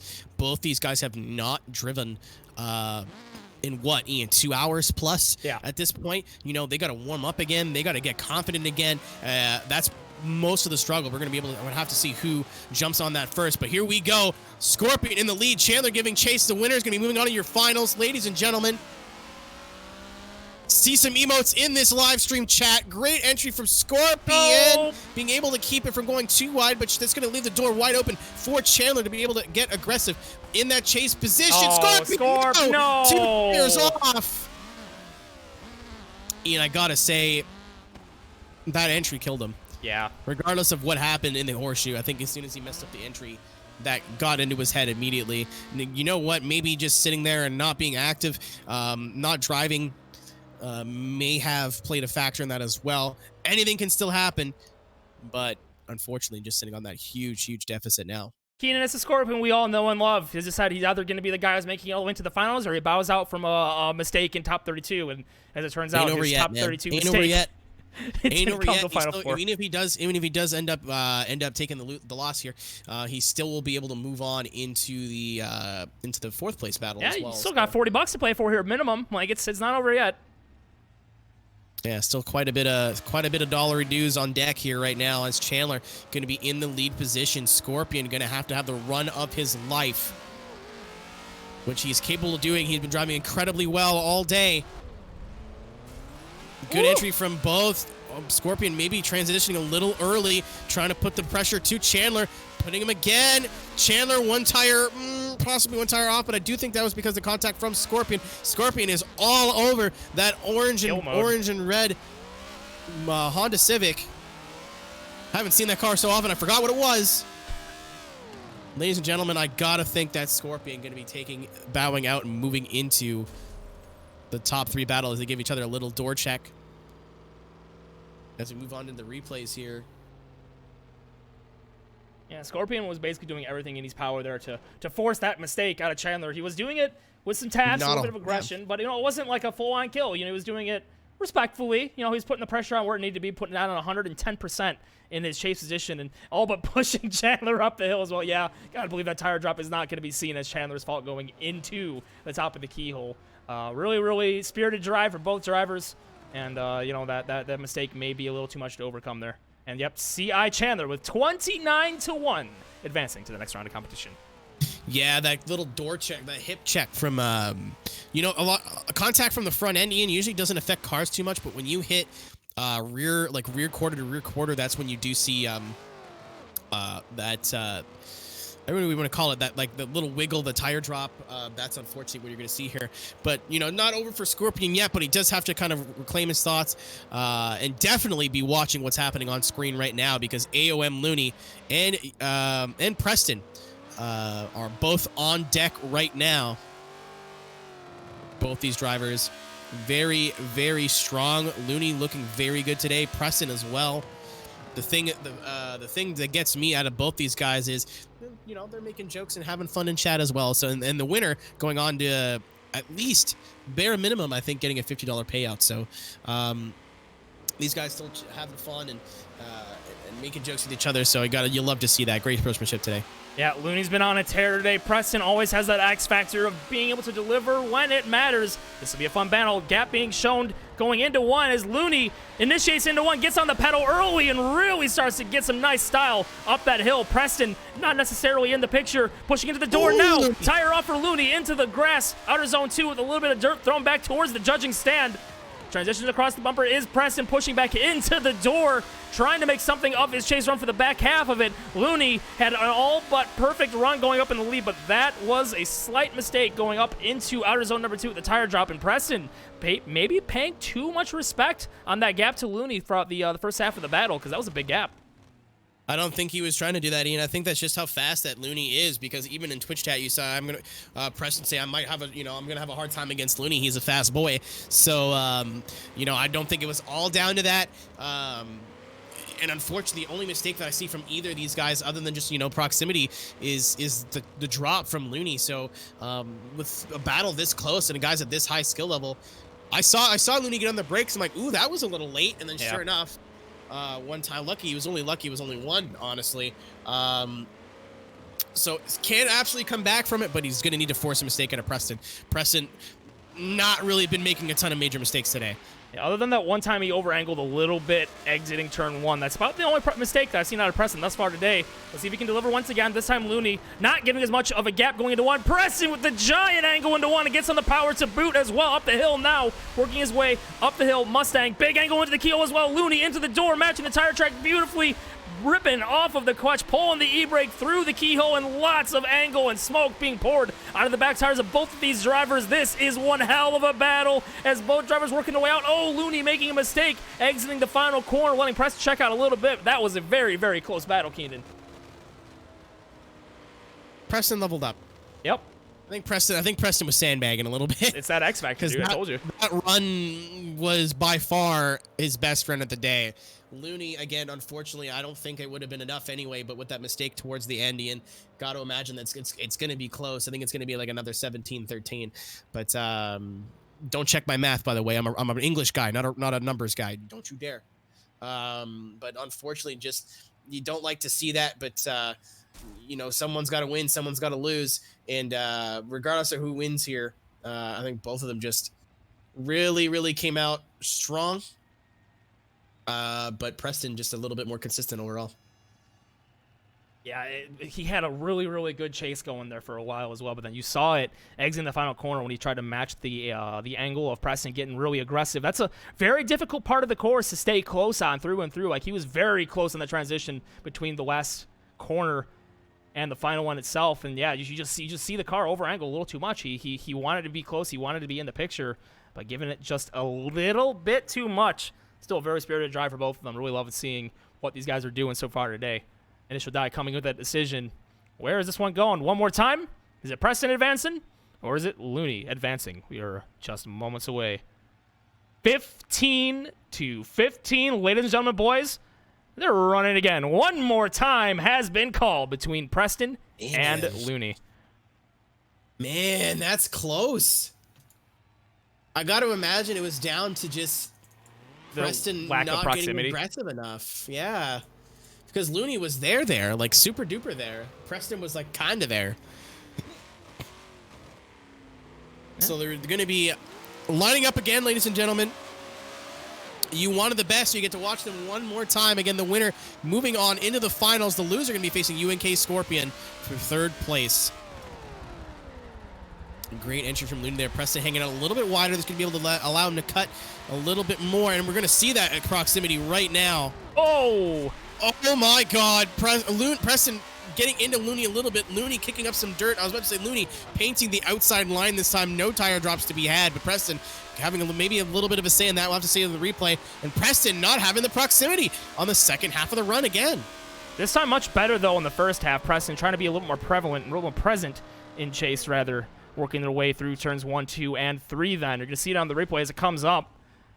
Just a little bit better this time. Didn't give Looney as big of a gap as they worked their way off the line, making sure that he was in the picture that time, especially coming from turn 2 and up to outer zone number 1. And then, yeah, that small piece of contact being made, potentially pushing Looney off. I like to think that Looney had the line painted, but you saw the car bobble as Preston gets into the door, pushing the lead driver wide just a little bit. Very close margin, though. All right, moving into second half of this one more time. And Looney chasing, Preston leading, going into the first turn here. Gonna see if they can mirror. Oh, Preston, ooh, good save. Looked like it was going a little bit wide, but that transition is gonna allow Looney to gain some ground. He's not actually gaining as much as I thought. Preston one off. That's gonna allow Looney to gain some ground right on the door of Preston. Preston may have just got given a gift there because I think that was all Looney.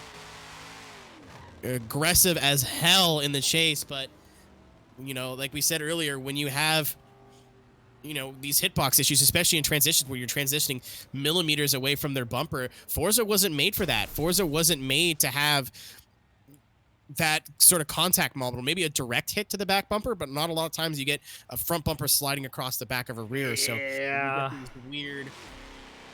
That looked like contact to me, not hitbox, but you know, what we see and what the drivers see are two, unfortunately, very different things. And with or without hitbox as well, the positioning of Looney was not ideal there. You don't want to be that far to the right when you're transitioning right to left like that, because you know, if you're powering down and going to the right side of Preston while he's starting to track mid, You're not necessarily matching the tire tracks and then allowing your car to shoot forward to the right-hand side of the car. And it's a very difficult transition. You have to be very... you have to know where your bumper is to do that kind of a thing. And Looney had the right idea. He wanted to use that crossover move that we saw earlier in the day to charge back into the door for the second-to-last inside zone. But just, unfortunately, I think he misjudged it just a little bit here. Get the side-by-side cued here in a second.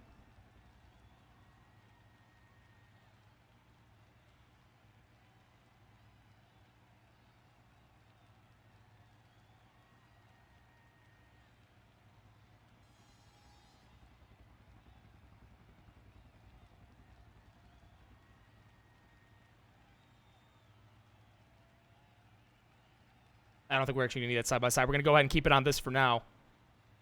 So the judges can keep talking about this contact, and I can change over if they need it. Bit of a late transition, too. Yeah, just a little bit. I don't know. This is interesting. There's a lot of talking points on this one for sure.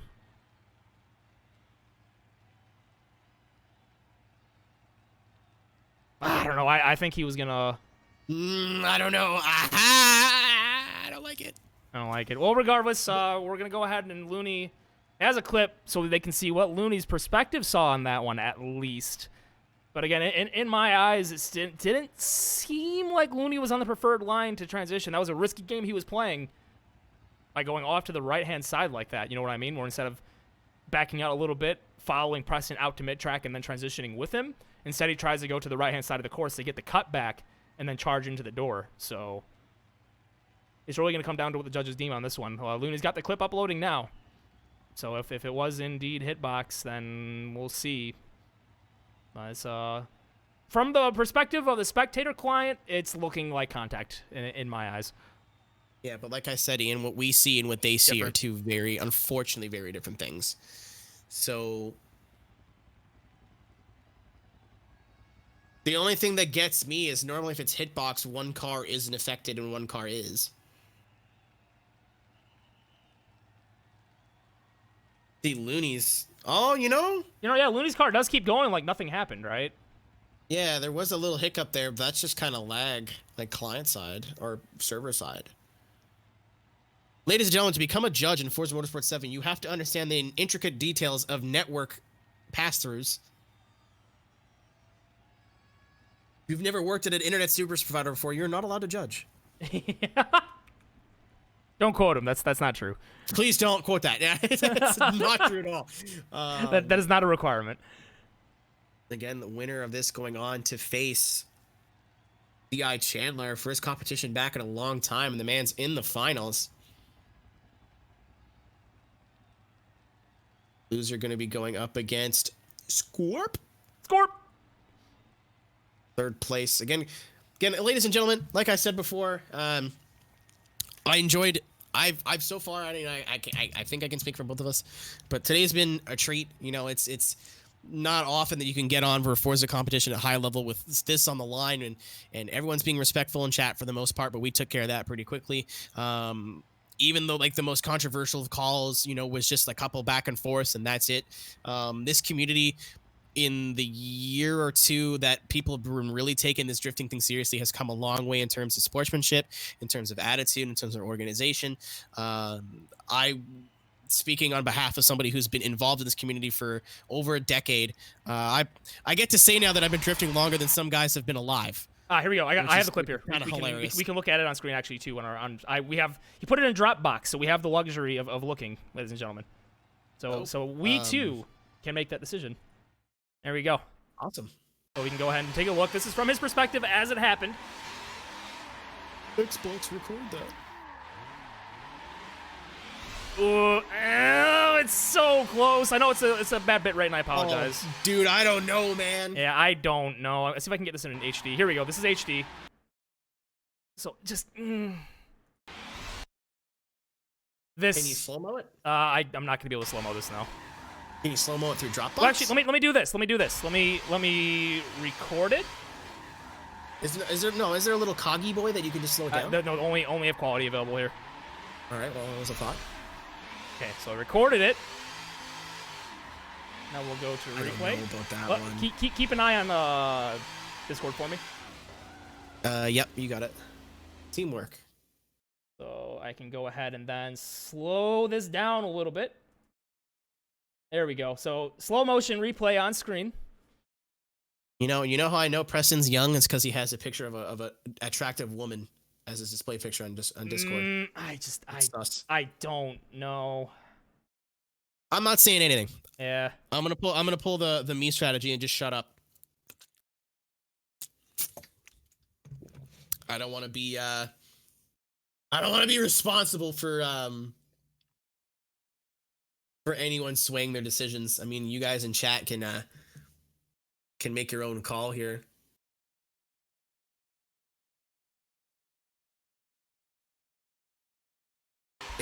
You gotta guess where the front end of this car is too.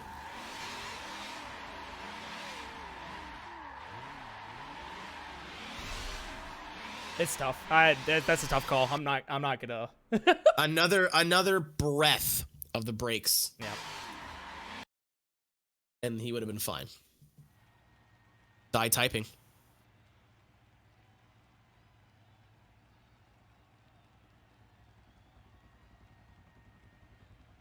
Guard typing. One of our judges. And there it is. It looks like fault for contact will be given to the chase driver. It looks like then JSI Preston will be advancing to your final. He'll be facing CI Chandler. At this time, Looney will be going down to the third place battle. It's not over yet for him, though. He still needs to face UNK Scorpion, decide who is walking home from this one with $40. Still a decent prize on the line. Yeah, Ian, $40. Again, like I said, with the exchange rate, too. But, gonna be, it is what it is. Like I said, it was really hard to make that call, even from Looney's camera. Really, really hard to make that distinction. But it's going to be Looney versus Scorpion. As Scorpion's now going to be warming his tires up. As will be Chandler versus Preston in our final. All four of these guys have had an incredible run through bracket today. As we're going into our third place battle, let's take a look back at what they've gone through. Scorpion, I think, has probably had, out of the four, the toughest bracket, in my opinion, with that really tough battle against Stance, that really tough battle against Evo, and then that really tough battle against Ray J, just to make it this far. Unfortunately, losing to Chandler.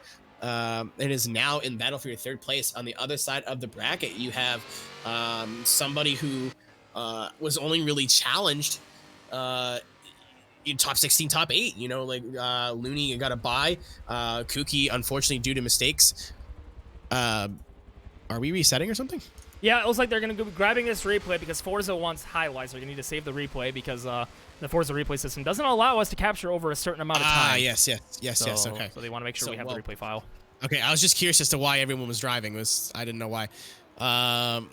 Maybe put some suspension on that thing, man. What do you I guess roly-poly, man. Let's but again, like we were saying, not to take away from Looney's skill, but his top 32 and top 16 wasn't a gimme, but Kuki's major mistake was the reason that Looney moved on, and then having to fight JD, and then losing to Preston, unfortunately, will be moving him into the third place. So Scorpion's on this hell of a tear through the bracket, while Looney only really started to get into his own there at the end. And talking about our winners, Preston, going up against a Unix doing a very good job, and then having to go against me Alexander, who had a ton of momentum moving into the top 16 and being able to take out Chronic as well. Bye, Scorpion. Being able to take out Chronic. Die! Who's been absolutely out here.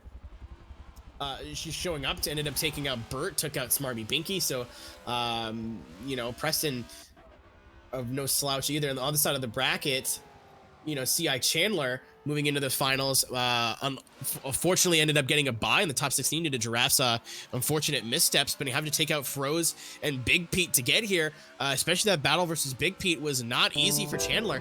So it's almost like the tale of two brackets, Ian, where you have the two guys in the upper half of the bracket where it would be Looney and Chandler, both one winners and one losers. Both of them kind of had an easy start, then really had to pull their belt straps up towards the top 8 and the top 4, where the other two were really just having to push and give everything they had just to get here. So I'm interested to see how those two are going to mash up, especially since you have one of each in both the finals and the third place battle. Yeah, really curious to see how Chandler and Looney are going to match up as well. Not Looney, excuse me. English, I swear. Chandler and Preston. I'm managing a million things. I'm sorry. Preston and Chandler. It's a matchup we would have seen in the past before, but off the top of my mind, I can't remember the last time these two have actually faced off in competition. Like, I don't recall them really ever going head to head, despite being in the same tournaments. I can't say that I've seen it before. You know, I will side with you in solidarity because I'm not sure if you're right or wrong. So I will stand by you, my broadcast partner here, as we move into the final battle, or the final four. We will be seeing UNK Scorpion goes against AOM Looney, and then CI Chandler versus Preston for the big bucks. Getting word that it has happened before. It actually happened at Long Beach. So the one time they have fought was Long Beach. And of course, because we are professional broadcasters, we don't have the results for that. So, womp womp. Well, and the beauty of it is the drivers, I've come to find, they tend to remember a lot more the nuances. Like, oh, this guy did me dirty. This guy wrecked me. I faced him. They remember those things. Drivers don't forget. We've said it time and time again. Drivers do not forget.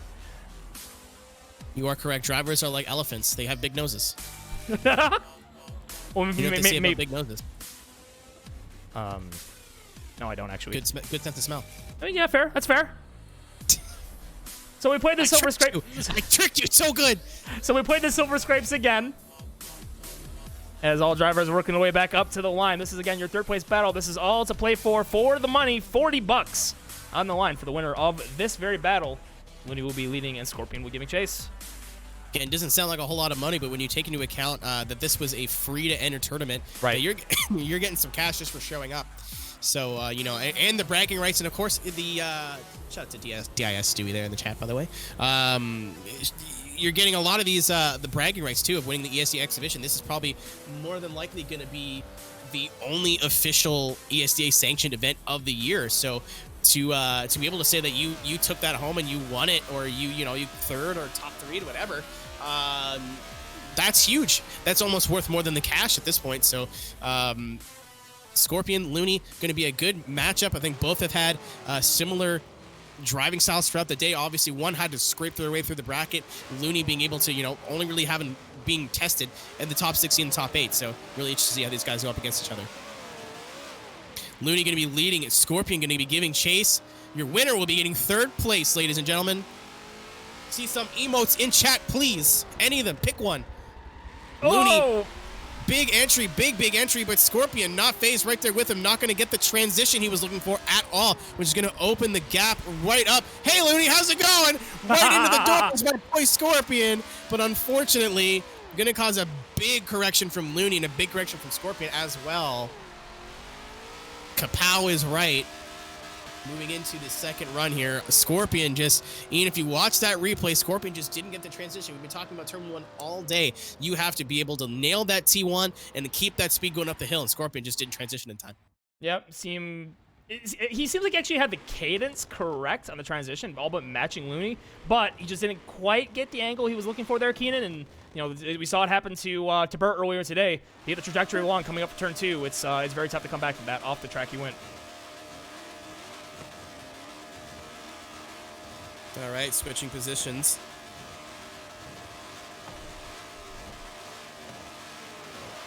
Anything can still happen here, as we saw Looney with the transition over the bumper in the last round over Preston. It ain't over yet. Ain't over to the fat lady sings. Though she may be tuning up. Scorpion into Turn 1. Oh my God, completely threw Looney off. Really interested to see how the judges view that, whether that's over angle or what. But Scorpion doing everything that he can in the lead position right now. But Looney is not letting him get away with it. Absolutely grabbing him by the throat in the horseshoe there, coming into the second half. But Scorpion, definitely over angling there. The second to last inner clip. Man, if this guy's going to stack on that, that'll fly. Holy crap. There's one thing I'm loving about watching Scorpion driving today. If you take a look at the tire that's facing the camera, there is never a moment where it's not at max lock. That thing is just, okay, max lock, no lock. Max Lock, no. This man doesn't know in between. He just throws it. That's what he does. This is the Scorpion everyone comes to know and love. But unfortunately, I don't know, Chief. Again, there was that mistake earlier in the going where he did drop out quite a bit. And the final caliber level of a battle, it is going to be the small things that will bite you in the end. So it's really going to come down to what the judges are viewing there. But I loved that lead, though. Scorpion, he wanted it. Left it all on the track, dude. Yeah, he wanted it. That was such a drive. Looney saying that he did stall, but it said to a little bit too much left foot brake, which is, a thing that happens. But I have a PM. I think I don't. I lied. Thought I had a PM. The results will be hidden from you, scrubs.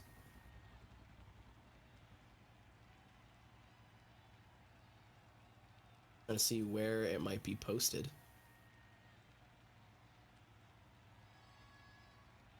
A 1,002.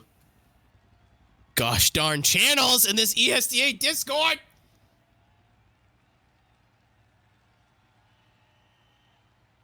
I swear, one of these days, chat.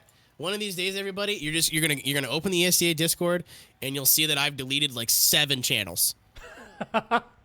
I have the power to do it, and I've been meaning to do it for a while. But I'm like, there's just like, there's like 17 different places. The intro has like 10 channels. Why? But I'm gonna see if we get a decision here. Definitely do not have one yet.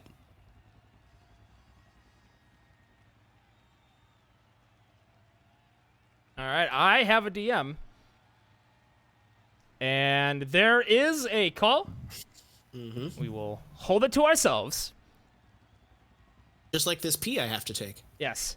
As a decision has been made for your 3rd place, but we're not going to reveal it just yet. We still have one more battle left to go. This is going to be your 1st place.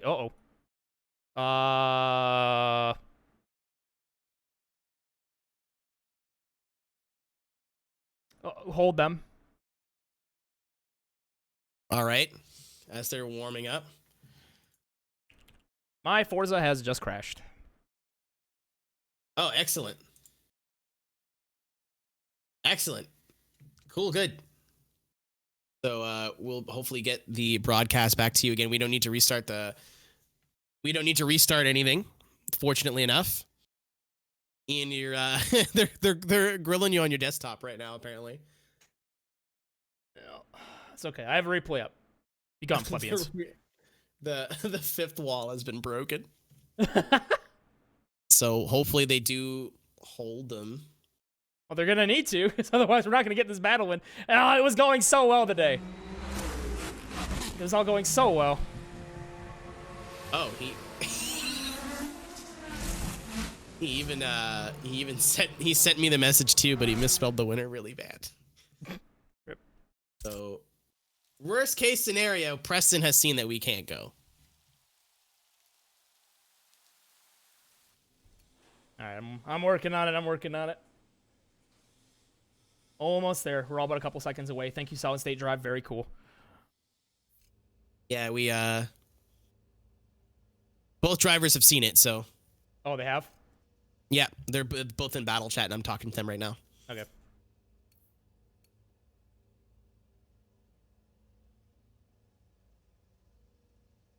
I will let them know when we have. We're back again. Going over this replay. We do have a winner, but nothing really for either of these guys to be ashamed of.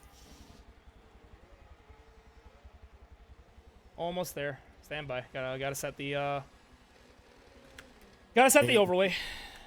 I almost forgot about the tackle in the horseshoes. Scorp's lead run made me completely forget about his fall. As nice to see Stewie back again. DIS Stewie being involved with us way back in the day when we were still a VFD, even in VFD's infancy. So nice to see you're doing well, Stewie. Hopefully you are doing well, and we see you back again here on ESDA in the future. Whether just as a homie in chat or whatnot, it's just nice to see that all All right, we're back. All the boys from back in the day are still doing good. So we are back. And both drivers active in Discord, so they were able to move off the line. Spray hands.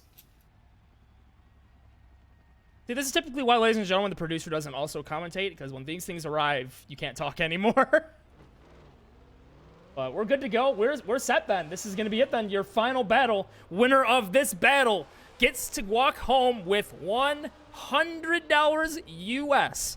And, you know, second place still gets $50. That's not bad. You can get a couple of different Taco Bell meals with that. You get like a month's worth of that 100 though, so. That's a party pack, baby.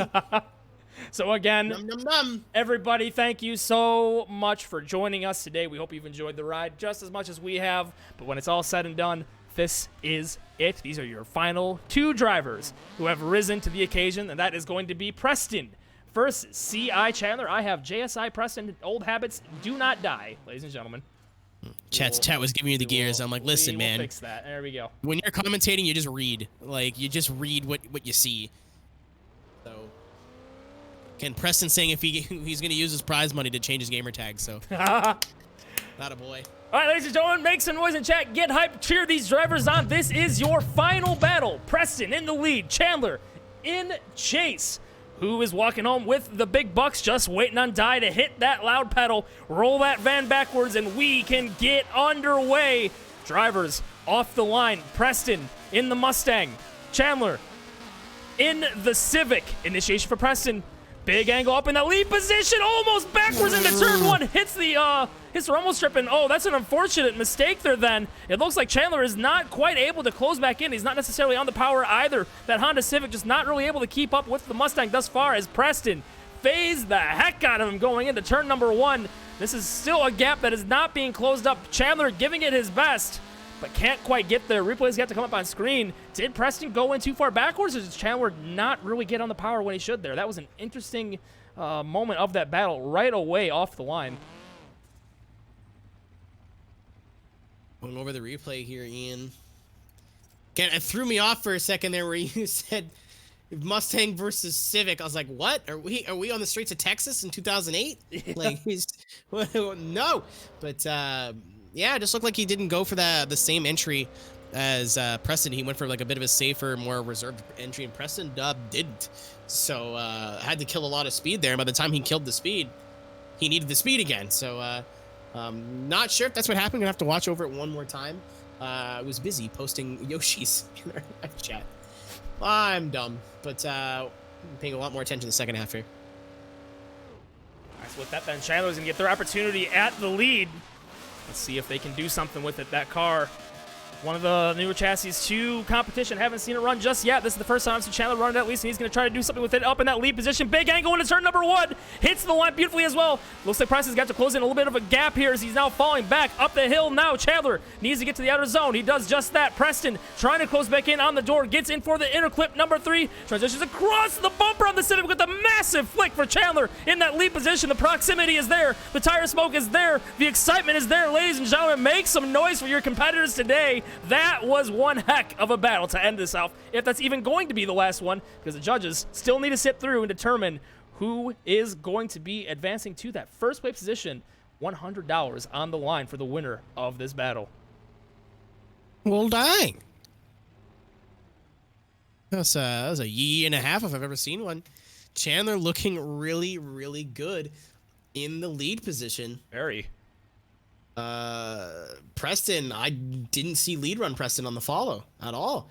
He just cut angle, but I mean, it's something, Ian, that you hear with that Civic is Chandler is very rarely off power. Mm-hmm. Where like he even if he's trying to kill speed, it's not a complete lift, clutch in, then build the revs up and clutch out again. It's a lot of so he's keeping his speed up while still being able to maintain angle. Which, you know, normally when you want to catch up to somebody, you have to kill some angle. We've seen him do it today already. We've seen Chandler do it today in the lead position, where he's like, oh, I'm going to sacrifice a little bit of angle, see if I can pull away in the lead position. He just seems like he's got that throttle control down, especially in the first half. Second half, however, Preston was all over. Oh, yeah. You know, again, that flick that you said right across the bumper just looks so good. looking back at that first run again too, Preston almost a polar opposite of his chase, just big angle, very flashy, very stylish, choking out that Civic, and then Chandler really having to work to catch right back up to him. Definitely a finals quality battle, but is it enough to get a winner? It looks to me like Chandler didn't quite have the correct trajectory to follow the lead driver in chase going into one. Like he was matching the angle to start, and he starts cutting in early, but the thing is Preston didn't at that point. Preston is still to angle. Chandler not quite to angle. It's already kind of starting to track left with the car. So it feels like to me maybe Chandler needed to pay a little bit more respect going into one, maybe not getting too aggressive into the door, seeing the angle Preston was throwing, and maybe Chandler not quite ready to do that himself right then and there, and that car just was never really going in the direction that he wanted there. And really set him up poorly for the rest of the run as well. The gap was pretty much consistent from there on all the way through and through. Closed a little bit up the hill, but from really outer zone 2 to the end of the course, Chandler was basically locked where he was at that point. Preston was just too busy getting on the power and just checking off, And meanwhile, up in the bottom right-hand corner. Didn't hear checking off. Yeah, I meant checking out. Not what I heard. I meant checking out. That came out wrong. That's not what I heard. And yeah, Chandler, when he got to do his lead as well, there was plenty of style with that Civic, and even being able to flick that thing super hard coming out of the keyhole.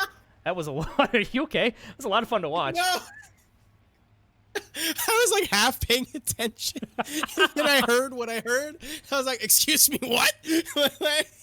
So to update you guys on the decision, guys. The judges are still talking through it. We're still trying to work out who the winner of this battle is, and the winner of $100 in the 2020 ESDA exhibition at Road Atlanta. Been a fun one so far, ladies and gentlemen. If this is the way it ends, it's been real. If we go one more time, I'm looking forward to seeing what they're going to do here, because there's still some talking points here. The judges had a decision quick. We would have been there already, but we're still talking it over. So there's something going on here, Keenan. Yeah, I mean, it's a lot of what do you think was worse? This mistake or this mistake.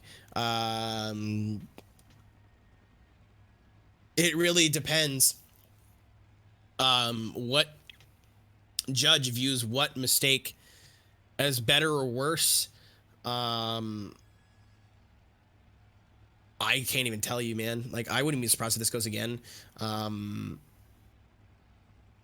But very, very, very tight between both these guys. Again, it wasn't a battle of like, holy crap, they're both stuck in each other's door. It's really going to have to weigh both their mistakes and both their runs and go, okay, what do I think is better as a judge?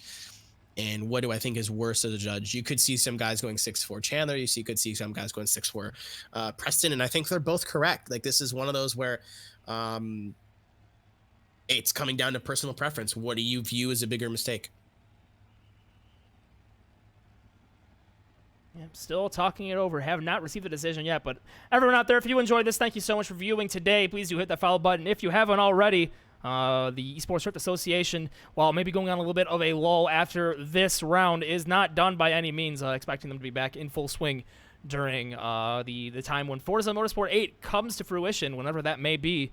We're also then maybe waiting on a later exhibition this year. We don't know quite yet. Nothing has been announced, but if you want to get all the details, please do follow them on Twitter. Please follow them on Instagram. Follow them here on Twitch to see the stream whenever it does go live, and we appreciate the support you guys have given. Also, please, ladies and gentlemen, give some support to our resident full-time streamer, Mr. AeroHD, Keenan Kusin, who's been commentating all day long, Twitch.tv/Mr. AeroHD. We appreciate your support for everything here. We're still waiting on that decision. I heard okay, we do have a decision, ladies and gentlemen. Dai has told them to line it up in the horseshoe, so it would appear that we do have a decision for this battle. All right. Again, we do have our decision for third place as well, so we're going to ask everyone to line up in the near the outer zone, near the Team Rowdy booth. Near the Team Rowdy booth. Again, shout out to all of our homies at Team Rowdy. Unfortunately, Ian, we usually make the trek down for Formula Drift Atlanta every year. Me driving down from Canada and usually picking up some of you schmucks on the way. That event officially was canceled. So there will be no Formula Drift Atlanta for the first time in 15 years, I think, since Formula Drift's inception. So thinking of everyone in Atlanta and all of our Atlanta homies right now, and we're upset that we're not going to be able to see you guys, but we'll just have to make 2021 a bigger and better year. Yeah, it is a real shame that we're not going to be there in a matter of a few weeks, but, it's just the product of the times. There's nothing you can really do about it, but, just kind of shrug it off and be ready to move on to bigger and better things next year. I feel like we're going to be partying stupid hard in 2021 down there in Atlanta. Gives us 365 days to think of more dumb crap to tie to our golf cart. Oh, absolutely. I do have the lead decision in my inbox, and oh my God, was it close. I don't have it. First things first, to get down to the nitty-gritty. I want to do third. Oh, absolutely. You have third? I want to do third because it was also sent to me, and it was spelt incorrectly, and I want to share with everybody what was typoed to me by accident. So in third place, again, the battle between Looney and Scorpion. Third place, going to be taking home 40 crisp American pesos. Your winner, 29-1. AOM Looney is going to be taking home the bronze medal, 40 American dollars as well. Looney getting a 29-1 victory there, ladies and gentlemen. Spelled to me as K-L-I-N-I-E. Kleiny. Kleiny. I don't know why I read that and I started giggling, but I read that and I started giggling. But don't take that away from UNK Scorpion. Absolutely tore through the bracket to make his way to the top 4. But so, Scorpion, I'm sorry. Commentators curse my boy, but you did well. I think you can hold your hand up high today and take home another $20, which is like almost 40 Australian dollars. Yeah, that's a good day and a half to me, mate.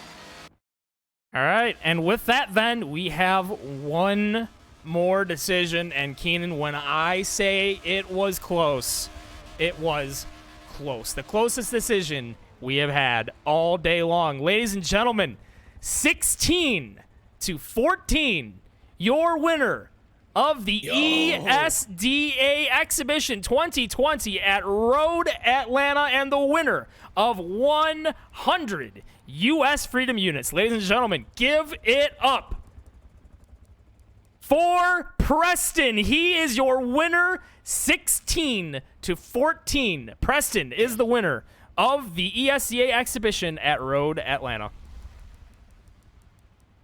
Yeah, he's going to be able to afford a couple of gamer tag changes now with Preston $100 richer. Man, that's got to be a lot more than the allowance through the year. That switch to the Mustang really looking like it paid out for him. Preston, another guy we usually see in that R34, but coming out here in the Mustang, looked very dominant all day. Knew when to pour the pressure on, knew when to take it off. And 16-14, Ian, I got to imagine it comes down to that entry on Chandler's Chase. Yeah, that's what it has to come down to at that point. It just is too much of a mistake, I like to think, for Chandler then to overcome. But without that mistake, easily seeing that one going one more time, if not maybe towards Chandler's favor. That's the hair margin we are playing with here at ESC. These drivers are so versed at everything they do. And once again, Preston, 2019 ESDA champion, will emerge on top. Keenan, lots of fun. Great way to continue some drifting action here at ESDA. It's been a minute since we've seen these guys out and at it once again, but it's still always fun to come back for more exciting top-level drift action. As our closing thoughts here, Ian, before we head out, I just want everyone in this chat to know we said some members of the esports team, esports friends out here today. I know that Forza RC was supporting us on Twitter earlier. This is a community that's been around for a lot longer than some of these drivers have been alive at this point. 10 or 15 years ever since the inception of the Forza Motorsport franchise. This competitive drift community is here. We've been here and we're continuing to progress and get better and improve. So, the fact that you guys are here supporting us right now, you're about to see, especially with the new game on the horizon, allegedly, you're about to see, in my opinion, the best that Forza Drift has ever had to offer in terms of competition quality, of like we said, even Ian, even you running the production by yourself today is, we couldn't have imagined this 5 years ago.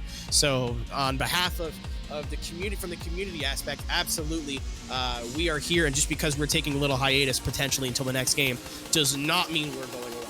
Well, I appreciate all the support everybody out in chat has given to ESDA and all of us over here in the drift community scene.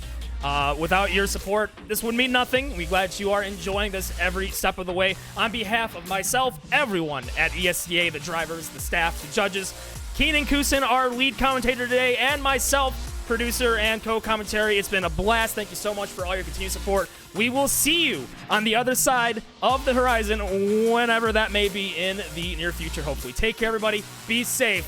Have a great summer.